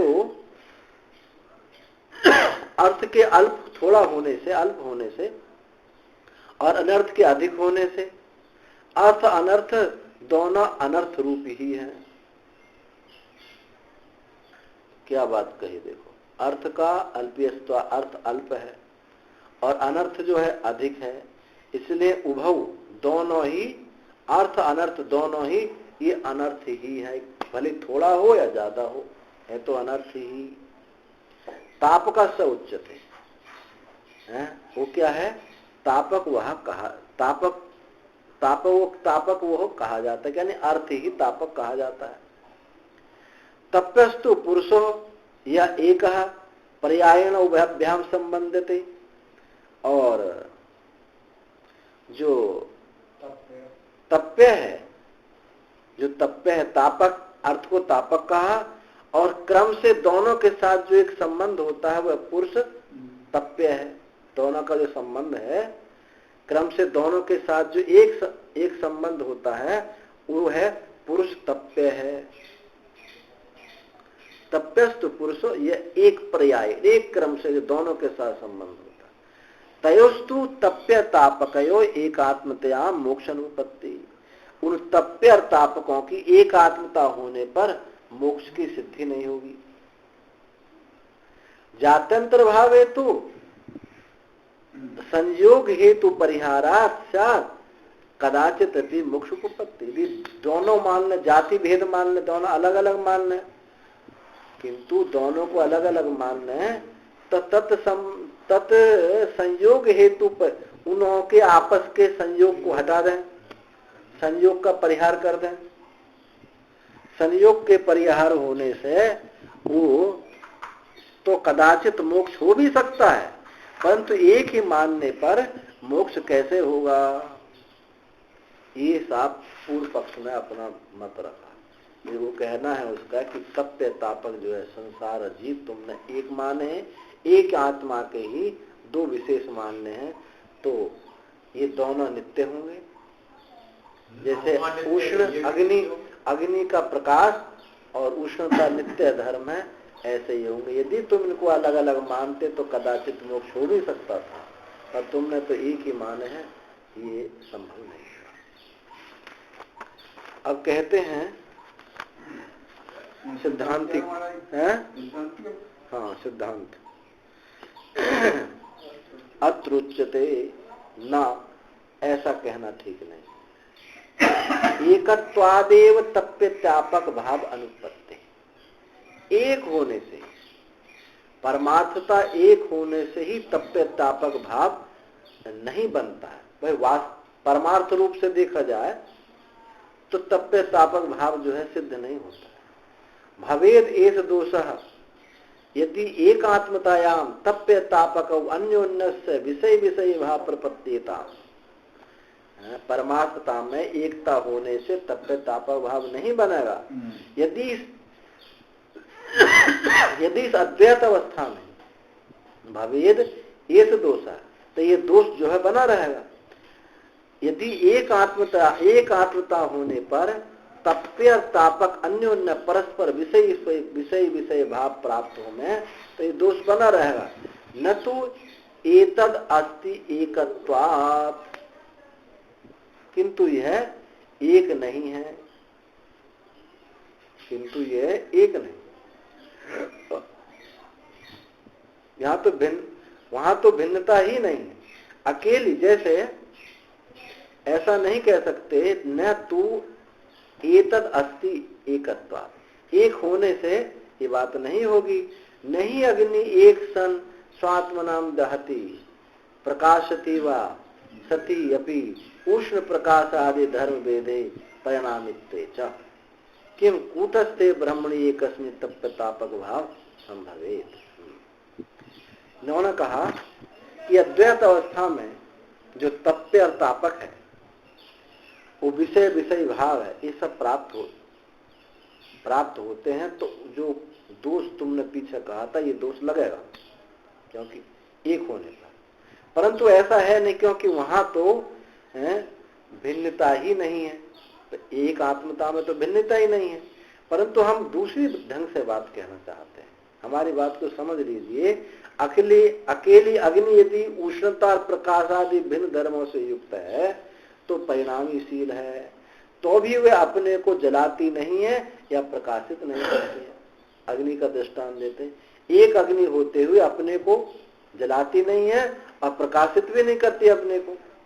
और सती अपि उष्ण प्रकाश आदि धर्म भेदे, और उष्ण प्रकाश आदि धर्म के भेद होने पर परिणामित्व च, परिणाम होने पर, तो वो अपने को जलाएगी भी और अपने को प्रकाशित भी करेगी। यानी एक ही वस्तु यदि भिन्न रूप से हो जाए तो जलाएगी भी और प्रकाशित भी करेगी। अब स्वरूप से तो भिन्नता नहीं रही, पर यहाँ अब वही बात कहेंगे ना लास्ट में कि माया से भिन्नता है, ये बताना चाहेंगे। अकेली अग्नि यदि उष्णता प्रकाश आदि भिन्न धर्मों से युक्त है, परिणामीशील है, तो वे अपने को जलाती नहीं या प्रकाशित नहीं करती। फिर एक ही कूटस्थ ब्रह्म में तप्य तापक भाव किस प्रकार घटेगा, अर्थात नहीं घटेगा। क्वा पुनः अयम तप्य तापक भाव सत्य, फिर ये तप्य तापक भाव है कैसे है? एक में तो घटेगा नहीं। जैसे अग्नि में उष्णता और प्रकाश नित्य है, तो तब अलग अलग नहीं हो सकते। यदि अग्नि ही किसी कारण से भिन्न सी मालूम पड़ने लगे तो अपने को जलाएगी भी और प्रकाशित भी करेगी। तो फिर ये कहता है कि तप्य तापक भाव फिर कैसे है? तो कहते हैं सुनो, किम न पश्यसि कर्म भूतो जीवत देह स तप्य, क्या तुम देखते नहीं हो ये कर्म भूत जीता हुआ देह ये तप्य है? क्या देखते? दुखी होता हो नहीं देखते हो? ये जो जीव है ये दुखी होता तुम नहीं देखते हो? ये व्यवहार के विषय में बात कही जा रही है कि व्यवहारिक, पारमार्थिक रूप से नहीं कही जा रही, व्यवहारिक रूप से। क्या तुम कर्म भूत, कर्म से उत्पन्न हुआ ये जीता हुआ देह, क्या ये तप्य नहीं देखते? उसको दुखी नहीं होता है? गर्मी सर्दी सब लगता है। और तापक सविता और सूर्य को तपाने वाले नहीं देखते। तो ननु तप्ति नाम दुख सा चेत तो ना चेतनस्य देह। तो कहा कि तप्ति नाम जो दुख है, तप्ति नाम दुखम, जो तप्ति है उसको दुख कहा गया। सा चेतितुम, और वो किसको होगा? चेतितु, चेतन को ही दुख होगा। न अचेतनस्य देह से, अचेतन देह का दुख नहीं होता। यदि देह से तप्ति स्यात्, यदि देह को ही हम दुख मान लें, तप्ति मान लें देह को ही, तो देह के नाश होने पर स्वयं ही नष्ट हो जाएगा। अतन नाशाय साधन निषिद्धव्यम स्यात्, और उसके नाश करने के लिए साधन का कोई ईषण नहीं करना चाहिए, साधन की कोई खोज नहीं करनी चाहिए। तो कहते हैं, इसका उत्तर देते हैं कि देहाभावेपि केवलस्य चेतनस्य तप्ति न दृष्टा। देह के अभाव होने पर भी केवल चेतन का दुख नहीं देखा गया है। देह से युक्त होकर के चेतन को दुख देखा जाता है। न च त्वयापि तृप्ति नाम विक्रिया चेतुम केवलस्य इष्यते, और तुम्हारे द्वारा भी, आपके द्वारा भी तप्ति नाम जो दुख है, जो दुख एक विक्रिया जो है, वो चेतन, केवल चेतन की नहीं होती। सांख्यों को कहते हैं कि केवल चेतन की दुख जो है केवल चेतन को नहीं होता। चेतन किसी के साथ जब जुड़ता है तभी दुख होता है।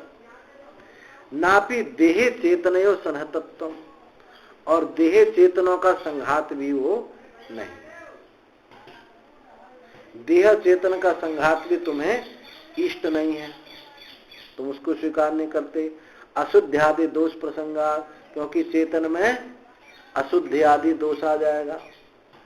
न च तृप्तेरेव तप्तिम अपि गच्छसि, और दुख को तप्तिम तप्ता ताप तप्ति क्या तप्ति तप्ति को तप्ति का ताप होना तुम्हें, तप्ति रेप तप्ति मन अभ्युपगच्छति, तप्ति का ताप होना तुम्हें भी स्वीकार नहीं है। कथम तवापि तप्य तापक भाव, तो फिर तप्य तापक भाव आपका क्या है, कैसे है? फिर ये तप्य तापक भाव किस प्रकार सिद्ध होगा? केवल चेतन का भी दुख नहीं होता, और केवल जो विषय है उसका भी दुख श्रेष्ठ नहीं होता, दोनों का संघात भी नहीं होता, दोनों जुड़ते भी नहीं हैं, दोनों मिल भी नहीं सकते। फिर ये तप्य तापक भाव आखिर है क्या चीज? किस प्रकार सिद्ध हो सकता है? तप्य तापक भाव फिर किस प्रकार सिद्ध होगा? तो कहते हैं सत्वम तप्यम तापकम रज। यदि मैं ऐसा कहूं, ऐसा कहूं तो क्या कहोगे कि सत्य जो है, सत्य तो तप्य है, और रज जो है तापक है, तो वो भी ठीक नहीं होगा। ना ताभ्याम चेतन से सनत अनुपत्ति, क्योंकि चेतन का संबंध दोनों से नहीं है, न सत्य से है न रज से है। सत्य अनुरोधित्वात् चेतनोपि तप्य इवेति चेत। यदि ऐसा कहूं कि बुद्धि के अनुरोधी होने से, बुद्धि का अनुसार होने से चेतन भी वो तप्य सा ही है। यदि ऐसा कहो कि बुद्धि के अनुरोध से चेतन दुख भोगता हुआ सा मालूम पड़ता है, यदि ऐसा परमार्थता, तब तो परमार्थता तरही नहीं तप्यते, तब तो वास्तव में दुख, परमार्थता तो फिर दुखी वो होता नहीं है। बुद्धि के अनुरोध से यदि चेतन भी दुखी सा होता है, यदि ऐसा कहें तो क्या होगा? परमार्थ तो वास्तव में दुख है, फिर तो बुद्धि के आरोप से दुखी हुआ है। और वही बात हम कह रहे हैं कि तभी ये तप्य तापक बन रहा है।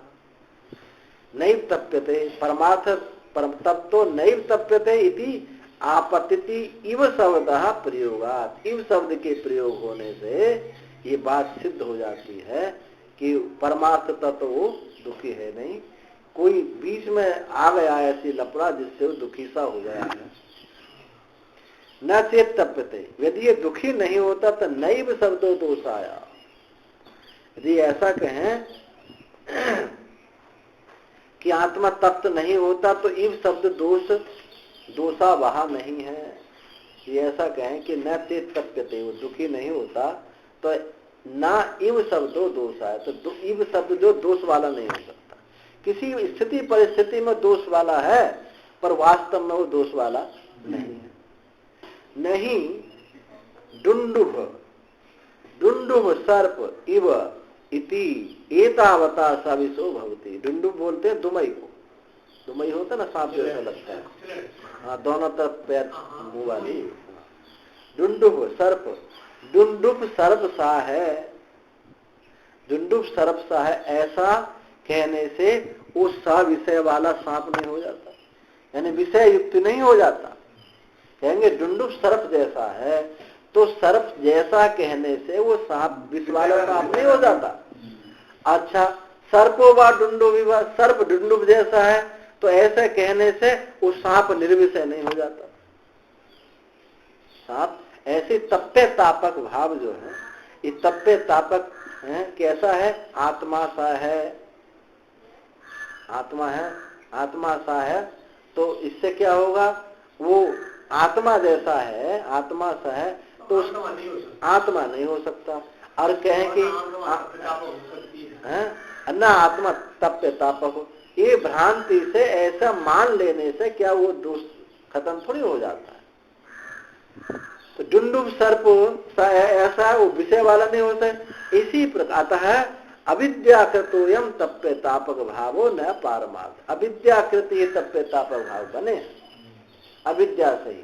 वस्तुतः है तो एक आत्मा, पर अविद्या से ये संसार और जीव हैं, इसलिए अविद्याकृतोयम तप्पे तापक भावो न पारमार्थिक।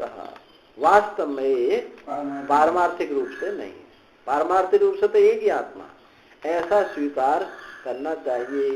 न एवं सती माम अपि किंचित दुष्यति। इस प्रकार होने पर मेरा कुछ भी दोष, इसमें इस प्रकार मानने में मुझे कुछ भी आपत्ति नहीं है। यदि पारमार्थिकमेव चेतनस्य तप्यत्व अभ्युपगच्छसि तबैव सुतराम अनिर्मोक्षः प्रसज्येत। यदि तुम पारमार्थिक रूप से चेतन का तप्यत्व स्वीकार करते हो तो आपका ही सुतराम निर्मोक्ष प्रसज्येत, तो आपको ही मोक्ष नहीं होगा। यदि तप्पे तापक भाव को तुम वास्तव में मान लो कि ये वास्तविक है, तो कभी भी तुमको मोक्ष नहीं होगा, क्योंकि परमार्थ मान ली। मैं तो भ्रांति से मानता हूँ, अविद्या से मानता हूँ, एक ही आत्मा में भ्रांति से मानता हूँ। नित्यत्वभ्युगमाच्च तापकस्य, क्योंकि तुमने तो तापक का, तापक कौन है? रजोगुण का, रजोगुण को तुमने नित्य मान लिया है, इसलिए कभी भी मोक्ष नहीं होगा। अब शंका करता है कि तप्पे तप्पे तापक सत्यो नित्यत्वेपि, तप्पे तापक सत्यो नित्यत्वेपि सनिमित्त संयोग अपेक्षत्वात् तप्ते है। तप्य और तापक दोनों शक्तियों के नित्य होने पर भी ताप निमित्त सहित संयोग की अपेक्षा रखता है। एक बात और कही कि तप्य तापक दोनों शक्तियों के नित्य होने पर भी ताप निमित्त के सहित संयोग की अपेक्षा रखता है। कोई संयोग होगा तभी तो होगा। तो कहते हैं संयोग निमित्त दर्शन निवृत्त आत्यांतिक संयोग उपरमः।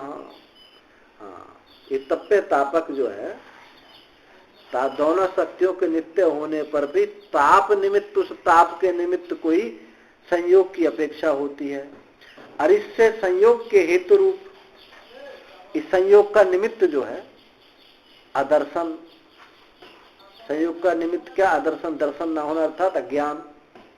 अज्ञान के निवृत्त होने पर आत्यांतिक संयोग उपरम, तो आत्यांतिक जो है संयोग का उपराम हो जाएगा।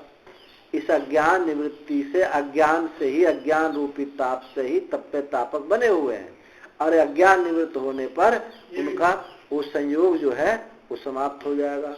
ततश्च, इसलिए आत्यांतिक मोक्ष उत्पन्न इति चेत, इसलिए आत्यांतिक मोक्ष प्राप्त होता ही है। यदि ऐसा कहें तो ना, ऐसा कहते हैं ना, ऐसा नहीं होगा, क्योंकि बात तो उसकी ठीक लग रही है कि संयोग निमित्त दर्शन जो है उसकी निवृत्ति होने पर थोड़ा उसको नित्य मानो और फिर हटाओ, ये संभव नहीं होगा। तो कहते हैं ऐसा कहना ठीक नहीं होगा। अदर्शन से तमसो नित्यत्व अभुगमात्, आपने तो तम को यानी अदर्शन को नित्य स्वीकार किया हुआ है। अरे यहाँ निवृत्ति की बात कह रहे हो तो तुम्हारा अब सिद्धांत होगा नहीं होगा। एक बार नित्य कह रहे हो और फिर यहाँ जो है अनित्य कह रहे हो। गुणानाम च उद्भव अभिभवयो अनित्यत्व अनियत संयोग निमित्त उपरामति वियोगस्यापि अनित्यत्वात् सांख्यस्य व निर्मोक्ष परिहार्यस्य। तो गुणों का जो उद्भव और अभिभव, उत्पन्न होना, दब जाना, ये अनियतत्वात्, इसमें कोई नियम नहीं है। ये जो गुणों का उत्पन्न होना, उद्भव होना और अभिभव हो जाना, इनका अनियमित होने के कारण संयोग के संयोग का जो निमित्त है उस उपरामता का भी अनियतता ही होगी। उस जो उपरामता है वो भी अनियत होगी। तो अनियत होने से वियोग से अनित्यत्व, तो जो उनका जो वियोग होगा वो भी अनित्य होगा, अनियत होगा, नियम से नहीं होगा। तो फिर तो साधन की कोई अपेक्षा नहीं रही। कोई जब उसका होगा तो कभी हो जाए, कभी नहीं हो जाए।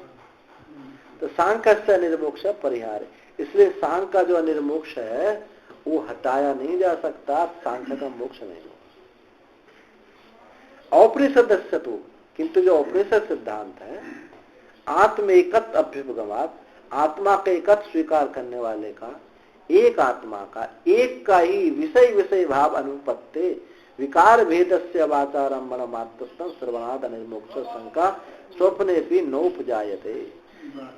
हाँ, किंतु जो औपनिषद सिद्धांत है आत्मा का एकत्व स्वीकार करने से और एक का ही विषय विषय भाव अनुपत्ति, एक का ही विषय विषय भाव नहीं हो सकते। विकार भेद से, और जो विकार भेद है वो क्या है? वाचारंभ। ये जो भेद मालूम पड़ा है, ये विकार भेद जो है वाचारंभण मात्र होने से, इस वाचारंभण मात्र के श्रवण करने से अनिर्मुक्त शंका जो कि मोक्ष नहीं होगा, उस स्वप्न में भी नोप जाए तो स्वप्न में भी संभव नहीं है। मोक्ष पक्का निश्चित होगा। श्रुति के होने से मोक्ष का अभाव का प्रसंग स्वप्न में भी नहीं हो सकता। ये व्यवहार है तो यत्र, किंतु व्यवहार में जहां जैसे दृष्टा तत्व तापक भाव है वहां वैसे ही है। व्यवहार में तो ऐसे ही है जैसा तत्व तापक भाव है। संसार जब तक अज्ञान ध्वंस नहीं होता तब तक तो ये ऐसा ही है। ये संसार भी अज्ञान ध्वंस होते ही, और ये जो है न तप्य है न तापक है, एक ही आत्मा है। स इति न चोदितव्य परिहारतव्यो वा। इति, उसलिए उसका विधान, इसलिए चोदितव्यम, उसके विषय में विधान नहीं उठता और ना ही उसका खंडन करना अनावश्यक, खंडन भी नहीं, उसके लिए कोई प्रश्न नहीं उठता या उसका खंडन करना भी आवश्यक नहीं है। अज्ञानता से ऐसा हुआ है, अज्ञान ध्वंस होने पर वो एकत्व ही है। क्या टाइम हुआ? थोड़ा और देखें। अब ये दूसरा अधिकरण शुरू होता है। ये पहला अधिकरण सांख्य का था, वहां पूर्व पक्षी कौन था? सांख्यवादी था। यहाँ पूर्व पक्षी कौन है? या न्याय वैशेषिक है? वैशेषिक, क्योंकि इस पाद में सभी दर्शनों का खंडन किया है। अपना मत का, स्वमत का स्थापन पहले ही पाद में हुआ था, इसमें पर पक्ष का खंडन है।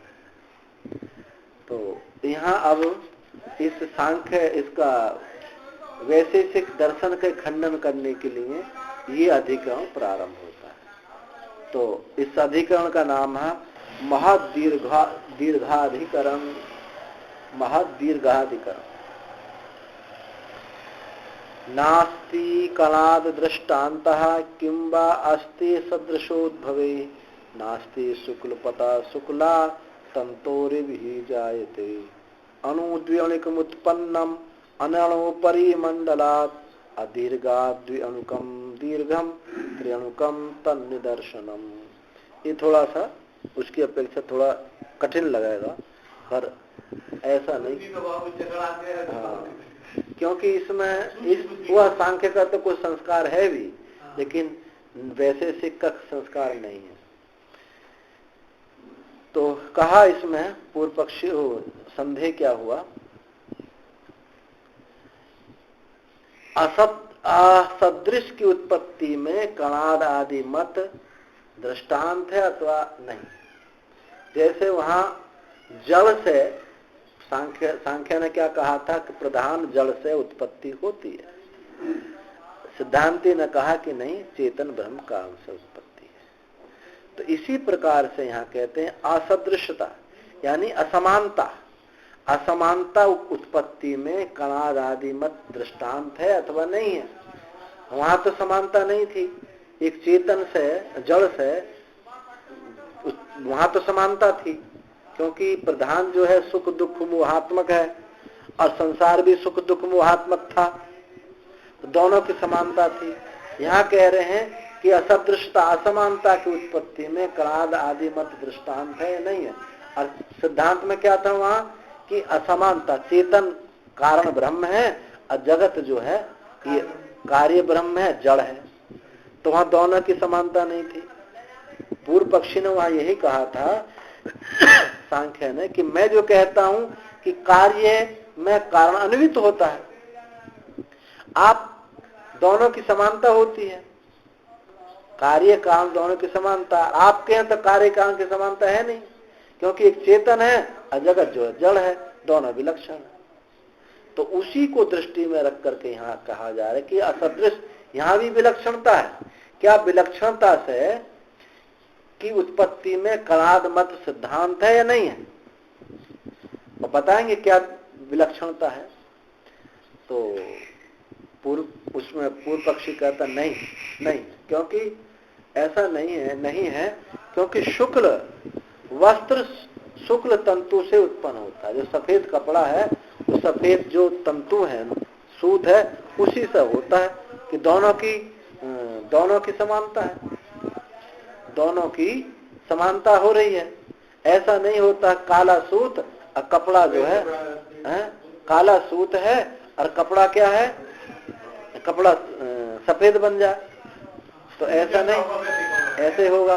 तो ये कहता है कि नहीं, पूर्व पक्षी है ये ऐसा कहता है कि नहीं, असदृश की उत्पत्ति में कणाद मत दृष्टांत नहीं, सादृश्यता की दृष्टि में दृष्टांत। तो कहता है नहीं, देख सिद्धांत ने कहा कि नहीं, तुम ये सब कहते कुछ और हो, बोलते कुछ और हो, और होता तुम्हारा कुछ और है। उनका क्या कहना है संक्षेप में समझेंगे, फिर आगे इसी बात की आएगी। दो परमाणु मिल करके दो परमाणु मिलकर के एक द्विअणु को बनता है। तो अणु के जो परिमाण है उसको पारिमंडल कहते हैं। तो जो द्विअणु को बने हैं, उस द्विअणु का उपादान पारिमंडल नहीं मानते हो, जबकि पारिमंडल होना चाहिए। हाँ, जो अणु है, जो दो परमाणु मिलकर के एक द्विअणु को बने, तो जो परमाणु का जो परिमाण है, जितना वो घेरा जगह है, उसको पारिमंडल कहेंगे।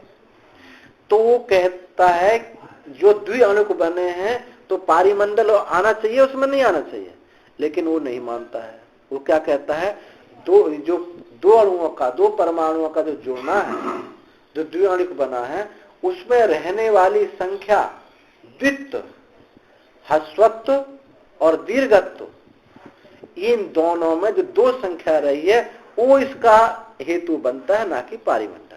तो दोनों में विलक्षणता होगी नहीं होगी?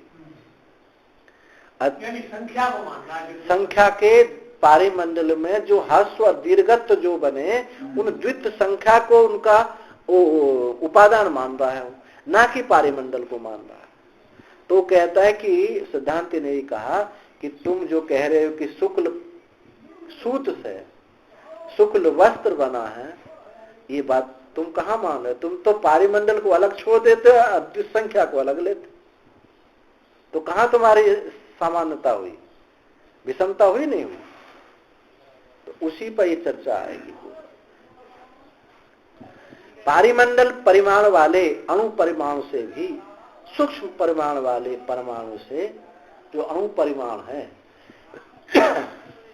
ये द्विअणुक उत्पन्न होता है।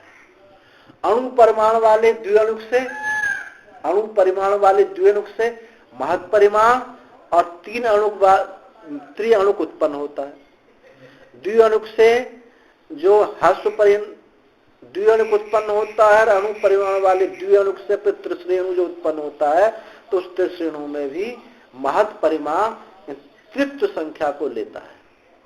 ऐसे असदृश की उत्पत्ति में कलाद मत दृष्टांत है। असमानता की दृष्टि में कलाद मत सिद्धांत है। जैसे तुमने मुझ पर आक्षेप लगाया था, सांख्यवादी कहे, तुमने जैसे मुझ पर आक्षेप लगाया कि तुम्हारी असदृशता है उत्पन्न होने, कि चेतन ब्रह्म है और जगत जो है जड़ है, वहां कोई सादृश्यता नहीं है। तो और मैं जो बताता हूं सादृश्यता है, तो यहाँ भी कणाद मद में भी असदृशता ही है। इसको भी मानो फिर, क्योंकि तुम्हारा भाई है वो। ये कहने का तात्पर्य है। प्रधान कारणवादो निराकृतः, प्रधान कारणवाद का निराकरण हुआ। परमाणु कारणवाद इदानीं निराकर्तव्यम्, अब परमाणु कारणवाद का निराकरण करना है। तत्रादौ आदौ तावत यो अणुवादिनः ब्रह्मवादिनी दोष उत्प्रेक्षते स प्रति समाधीयते। पहले जो अणुवादी के द्वारा ब्रह्मवादी में जो दोष मढ़े गए हैं, आरोप किए गए हैं, उनका समाधान करते हैं। अणुवादियों ने ब्रह्मवाद पर अपने जो आरोप लगाए हैं उनका समाधान करते हैं। तो तत्रायम वैशेषिकाणाम उपगमः कारण द्रव्य संवायिनो गुणाः कार्य द्रव्य समान जातीयम गुणांतर आरभ्यते। शुक्लेभ्यः तंतुभ्यः शुक्लस्य पटस्य प्रसव दर्शनात् तद विपर्य अदर्शनात्। क्या क्या आरोप लगाता है वैशेषिक ने? क्या लगाया कि कारण द्रव्य समवायी जो गुण है वो कार्य द्रव्य में समान जाति रूप से दूसरे गुणों को आरंभ करते हैं। कैसे करते हैं? इस शुक्ल तंतुभ्य, जो सफेद सूत है, उस सफेद सूत से सफेद कपड़ा की ही उत्पत्ति होती है।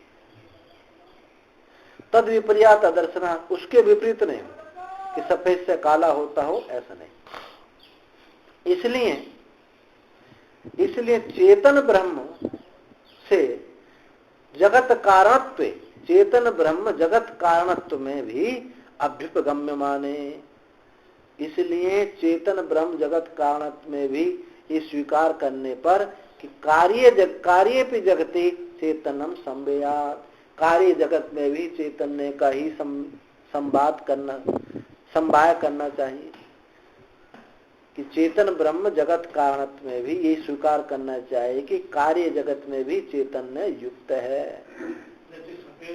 जैसे सफेद शुक्ल, हाँ, सफेद सूत से जैसे सफेद बनता है, ऐसा कहा। तब दर्शनात् तू न चेतन ब्रह्म जगत कारण भवितुमर्हति। और ऐसा यदि नहीं मानते हो अदर्शनात् तो न चेतन ब्रह्म जगत कारण भवितुमर्हति, तो चेतन ब्रह्म जगत का कारण नहीं हो सकता, क्योंकि समानता नहीं। इति इमम अभ्युपगमः तदयम एव प्रक्रिया व्यभिचारति। अब इमम अभ्युप, ये जो स्वीकृति है उनकी, यानी वैशेषिकों की जो स्वीकृति है, उनकी ही प्रक्रिया से उन्हीं का ही हम खंडन करेंगे। कि जो उन्होंने बताई है कि ऐसा होता, तो उन्हीं की जो उनकी स्वीकृति है उनके ही प्रक्रिया से व्यभिचार, उनमें व्यभिचार होता है, खंडन होता है उसका। तो क्या खंडन होता है? ये सूत्र देखें।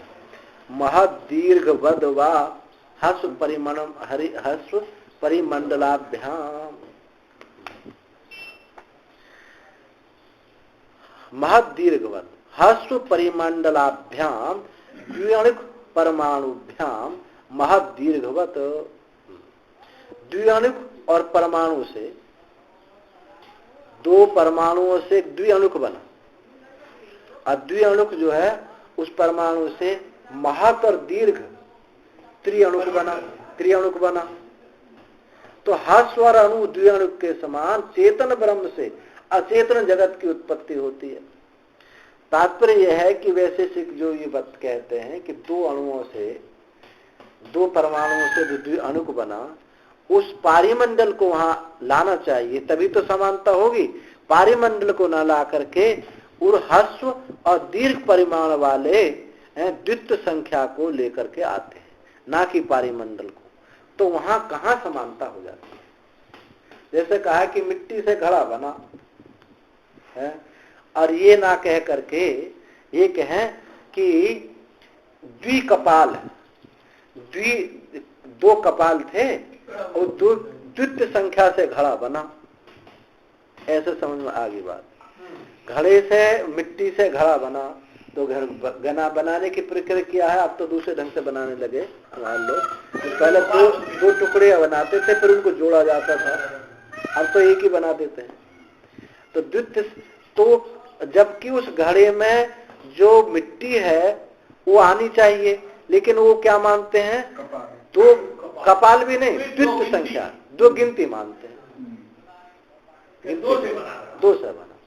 तो उसी पर खंडन किया जा रहा है, तुमने पारिमंडल को, उपादान को छोड़ दिया, अद्वित्व संख्या कहाँ लाई? तो विलक्षण बात कह दी।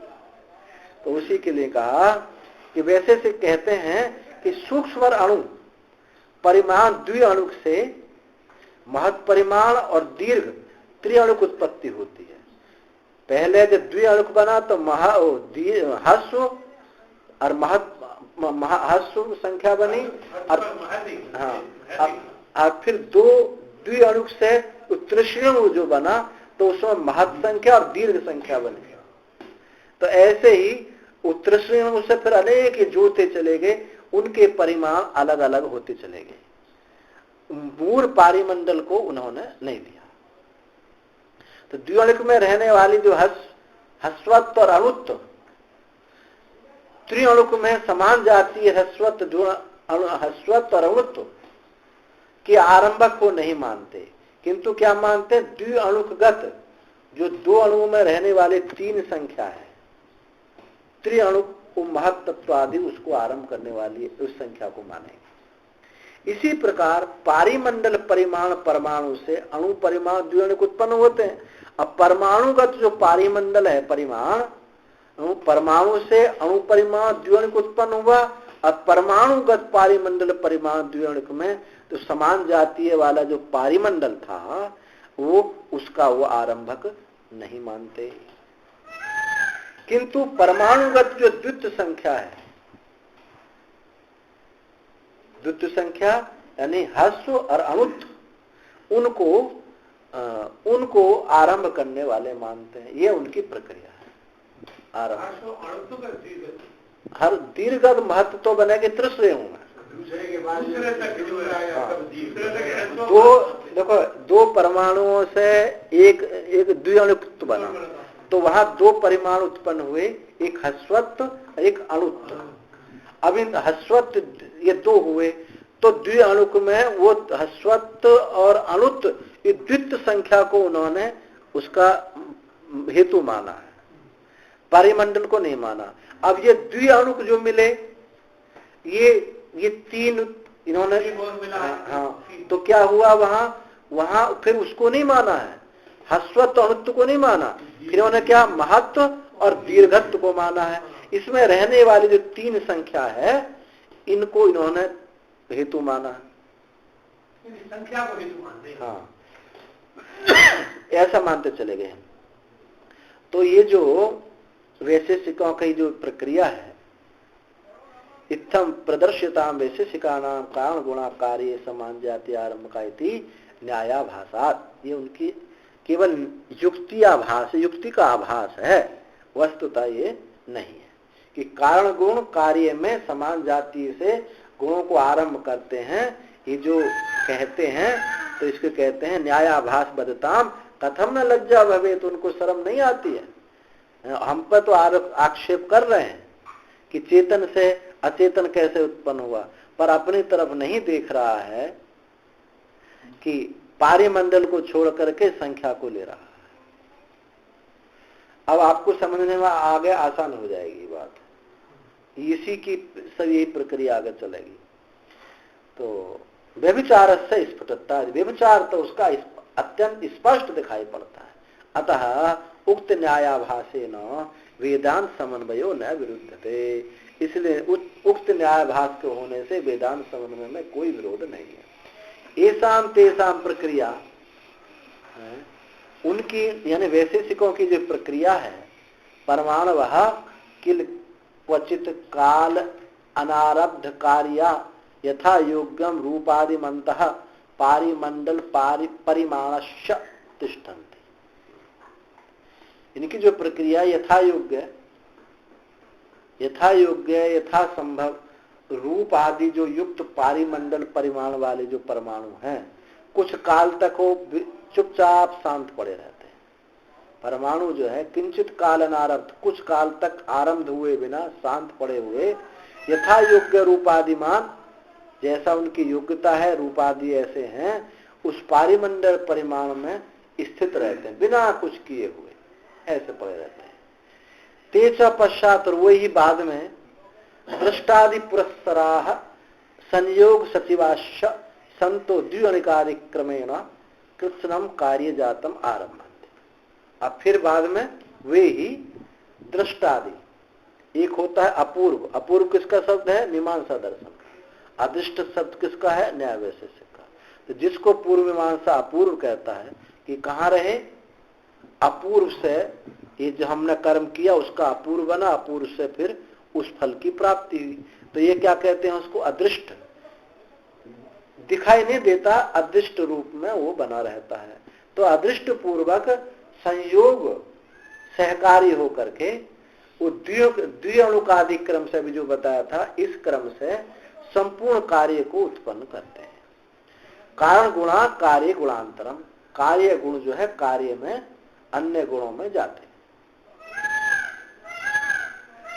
यदा दो अणु, जब दो जो परमाणु हैं द्व्यणु का आरंभ थे, जब ये दो परमाणु जो द्वे अणु हैं, जब ये दो परमाणु दो अणु के आरंभ करते हैं, तब परमाणुगता रूपादि गुण विशेषा शुक्लादय द्व्यणु के शुक्लादीन परान आरभन्ते। तभी जो परमाणुगत रूपादि गुण विशेष हैं, जिस रूप उनका जो रूप है, शुक्लादि द्व्यणुक में शुक्लादि दूसरों को आरंभ करते हैं। वो जो जिस रूप को लेकर के अदृष्ट पूर्वक जिस रूप को लेकर के वो बैठा हुआ था, उन्हीं रूपों को द्व्यणुक आदि में शुक्लादि दूसरे को आरंभ कर देते हैं। अब परमाणु गुण विशेषस्तु पारिमंडल, जो परमाणु, किंतु जो परमाणु गुण विशेष पारिमंडल है, न द्व्यणुक पारिमंडलम आरंभते, जो परमाणु गुण विशेष है, वस्तुतः परमाणु ही विशेष है, जैसे मिट्टी विशेष है घड़े में, संख्या विशेष नहीं है कपालत्व आदि, ऐसे ही परमाणु गुण विशेषस्तु पारिमंडल न द्व्यणुके पारिमंडलम अपरारंभते, द्व्यणुक में दूसरे पारिमंडल को आरंभ नहीं करते हैं। द्व्यणुकस्य परिमाणांतर योग्य अभ्युपगमा, द्व्यणुक का ही जो द्व्यणुक का ही अन्य परमाणु माना जाता है, द्व्यणुक का ही अन्य परिमाण माना जाता है। जो द्व्यणु है वही अन्य परिमाण माना जाता है। अणुत्व ही द्व्यणुक वर्तनी परिमाणे वर्तयन्ति, जो द्व्यणुक परमाणु में क्या क्या वर्तता है? अणुत्व और ह्रस्वत्व ही वर्तता है, ना कि पारिमंडल वर्तता है। यद्यपि जब द्व्यणुके चतुरणुक आरभ्यते तदा समान द्व्यणुक समवायिनाम शुक्लादीनाम आरंभकत्वम। और जब ये दो अणु चार अणुओं को आरंभ करते हैं, तो भी समान द्विअणुक समवायी शुक्ल आदियों का ही आरंभ करते हैं, उन्हीं को आरंभ करते हैं। अणुत्व ह्रस्वत्व तो द्विअणुक समवायी नपि न आरभेते। जो अणुत्व ह्रस्वत्व है वो द्विअणुक समवायी भी वहां आरंभ नहीं होते, बल्कि क्या होता है, चतुर अणुक महत्व दीर्घत्व परिणाम योग्य अभ्युपगमा। तो उसमें महत्व और दीर्घत्व को ही स्वीकार करते हैं, ना कि द्विअणुत्व को स्वीकार करते हैं। यद्यपि जब भी बहुत सारे परमाणु बहुत अथवा बहुत द्विअणुक सहित परमाणु को उत्पन्न करते हैं, तो भी समान ही इसी प्रकार समान योजना करनी चाहिए। वो अनेक प्रकार से उनको छोड़ करके नई नई संख्या को लेते रहते हैं। तदेवं यथा परमाणु, वह इस प्रकार जैसे परमाणु पारिमंडलात् सतो अणु ह्रस्वत्व द्विअणुक जाते महत् दीर्घम त्रिअणुकम न पारिमंडल। इसी प्रकार जैसे परमाणु का जो पारिमंडल से अणुत्व ह्रस्वत्व द्विअणुकम उत्पन्न होता है, महत् और दीर्घत्व त्रिअणुक आदि उत्पन्न होते हैं, पारिमंडल उत्पन्न नहीं होता है, वो संख्यत्व उत्पन्न होती है। और अथवा जैसे द्विअणुकादयो द्विअणुकाद अणु ह्रस्वत्वात्, जैसे कि द्विअणुक से द्विअणुक और ह्रस्वत्व से महदीर्घ, अणु और ह्रस्वत्व द्विअणुक उत्पन्न होते हैं, और महत् से क्या होता है, दीर्घ और त्रिअणुक उत्पन्न होते हैं। द्विअणुक से वो अणु उत्पन्न होते हैं और ह्रस्वत्व से महत् और दीर्घ उत्पन्न होते हैं। न अणु न ह्रस्व, न अणु उत्पन्न होता न ह्रस्व उत्पन्न होता है, फिर तो महत् और दीर्घ उत्पन्न होता है। इस प्रकार चेतनाद ब्रह्मणो अचेतन जगत जनिष्यते इति अभ्युपगमे किम तव छिन्नम। इसी प्रकार चेतन ब्रह्म से अचेतन जगत उत्पन्न होगा, इस प्रकार स्वीकार होने पर किम तव छिन्नम, तुमको क्यों आग जल गई, क्यों मिर्चा लगी है? भाई तुम भी तो ऐसे कह रहे हो। जब ये मैंने ये कहा कि चेतन ब्रह्म से अचेतन जगत उत्पन्न हुआ है, तो तुमको ये क्यों मिर्चा लगती है? क्योंकि तुम भी तो यही कहते हो कि आपने भी तो यही किया है, चेतन ब्रह्म अचेतन जगत जनिष्यते इति अभ्युपगमे ऐसे स्वीकार किम तब छिन्नम, तो तुम्हारी क्या हानि होती है? तो कहता है थोड़ा सा और लेंगे, बस बंद करें। अब पूर्व पक्षी कहता है वैशेषिक, क्या कहता है? अथा मन्न से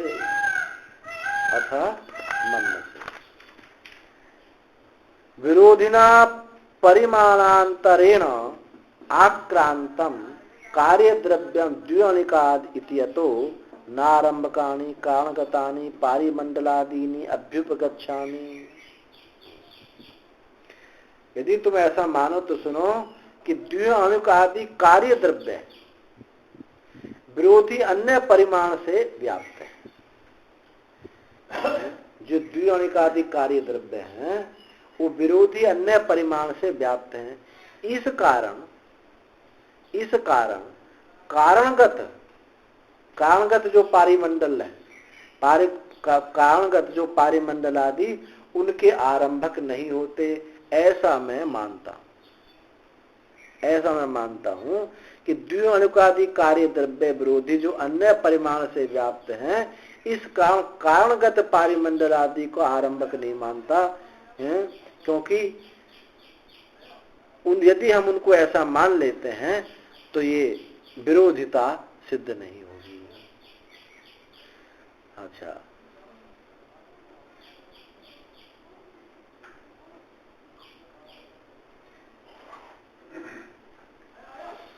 परंतु चेतना से विरोधी न तो चेतना विरोधिना गुणांतरेण जगत आक्रांतत्वम अस्ति, किंतु चेतन से चेतना विरोधी दूसरा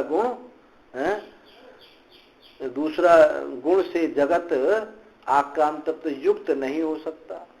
मैं तो इसलिए माना है मैंने तो कि द्विअणुक आदि जो कार्य द्रव्य हैं कार्य द्रव्य उनके विरोधी अन्य परिमाण से व्याप्त हो जाते हैं, अन्य परिमाण को स्वीकार कर लेंगे। आई बात समझिए कि जैसे द्वि अणुक हुए हैं, मैं उनको कहता है, मैं उनको इसलिए नहीं मानता क्योंकि एक ही परिमाण मुझे कहना पड़ेगा, सब एक ही आकृति कहनी पड़ेगी। और आपका तो बात और है, जैसे द्विअणुक हुए तो मैंने भी द्विअणुक को वहीं ले लिया, फिर आगे द्विअणुक लिए तो आकार बढ़ता चला गया ना, आकार बढ़ता चला गया तो ये प्रश्न उठेगा कि तुम्हारे वो उतना ही परिमाण बना रहा क्या? परिमाण तुम्हारा इतनी मिट्टी से घड़ा बना, अमीरे घड़े बने हैं उससे, क्योंकि यहाँ तो घड़ा एक ही बनना, उसमें से उससे फिर वो बना, उससे फिर वो बना, तो परिमाण जो है उतना ही बना रहेगा क्या? मैं तो इसीलिए परिमाण का परिवर्तन मना किया है, पर तुम्हारा तो ऐसा है नहीं, पारिमंडल को नहीं लिया, उसको संख्यात्मक में लेता रहा है, तो इसलिए मैं स्वीकार करता हूं। परंतु तुम्हारा तो चेतना से विरोधी अन्य गुण जगत युक्त नहीं है, तुम्हारा तो चेतन से विरोधी जो उत्पन्न हुई है वो तो अन्य कोई विरोधी है नहीं। जगत जो आप जड़ मानते हो, चेतन को ब्रह्म मानते हो, तो यहाँ चेतन से ही जो बना है जगत, तो वहां तो तुम्हारी समस्या है नहीं, तुम तो चेतन को निरंतर लेते रहो। हाँ, एक ही है तो उसी को लेते रहो, एक ही चेतन है, एक ही परिमाण है, सब कुछ एक ही है, तो उसी को लेते रहो।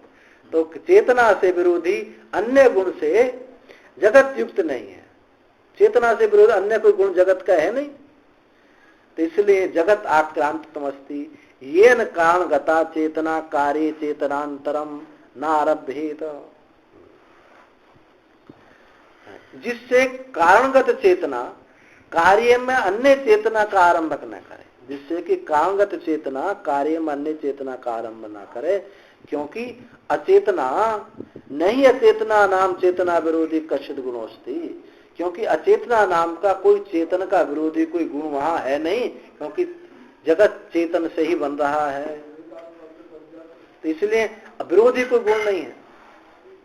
चेतना प्रतिषेध मात्रत्वात्, चेतना प्रतिषेध मात्रत्वात्, अचेतना चेतना का अभाव मात्र है, चेतना प्रतिषेध मात्र, जो अचेतना है वो चेतना का अभाव मात्र है।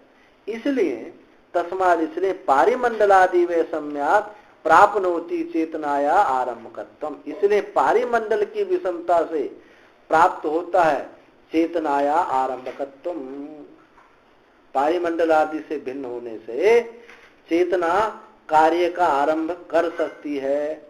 इसलिए ये अंतर दोनों में पड़ जाता है कि जो पारिमंडल आदि से भिन्न होने से, पारिमंडल की तरह तो चेतना नहीं है, ये चेतना कार्य का आरंभ कर सकती है, इसलिए मेरे कहने में कोई विषमता नहीं है।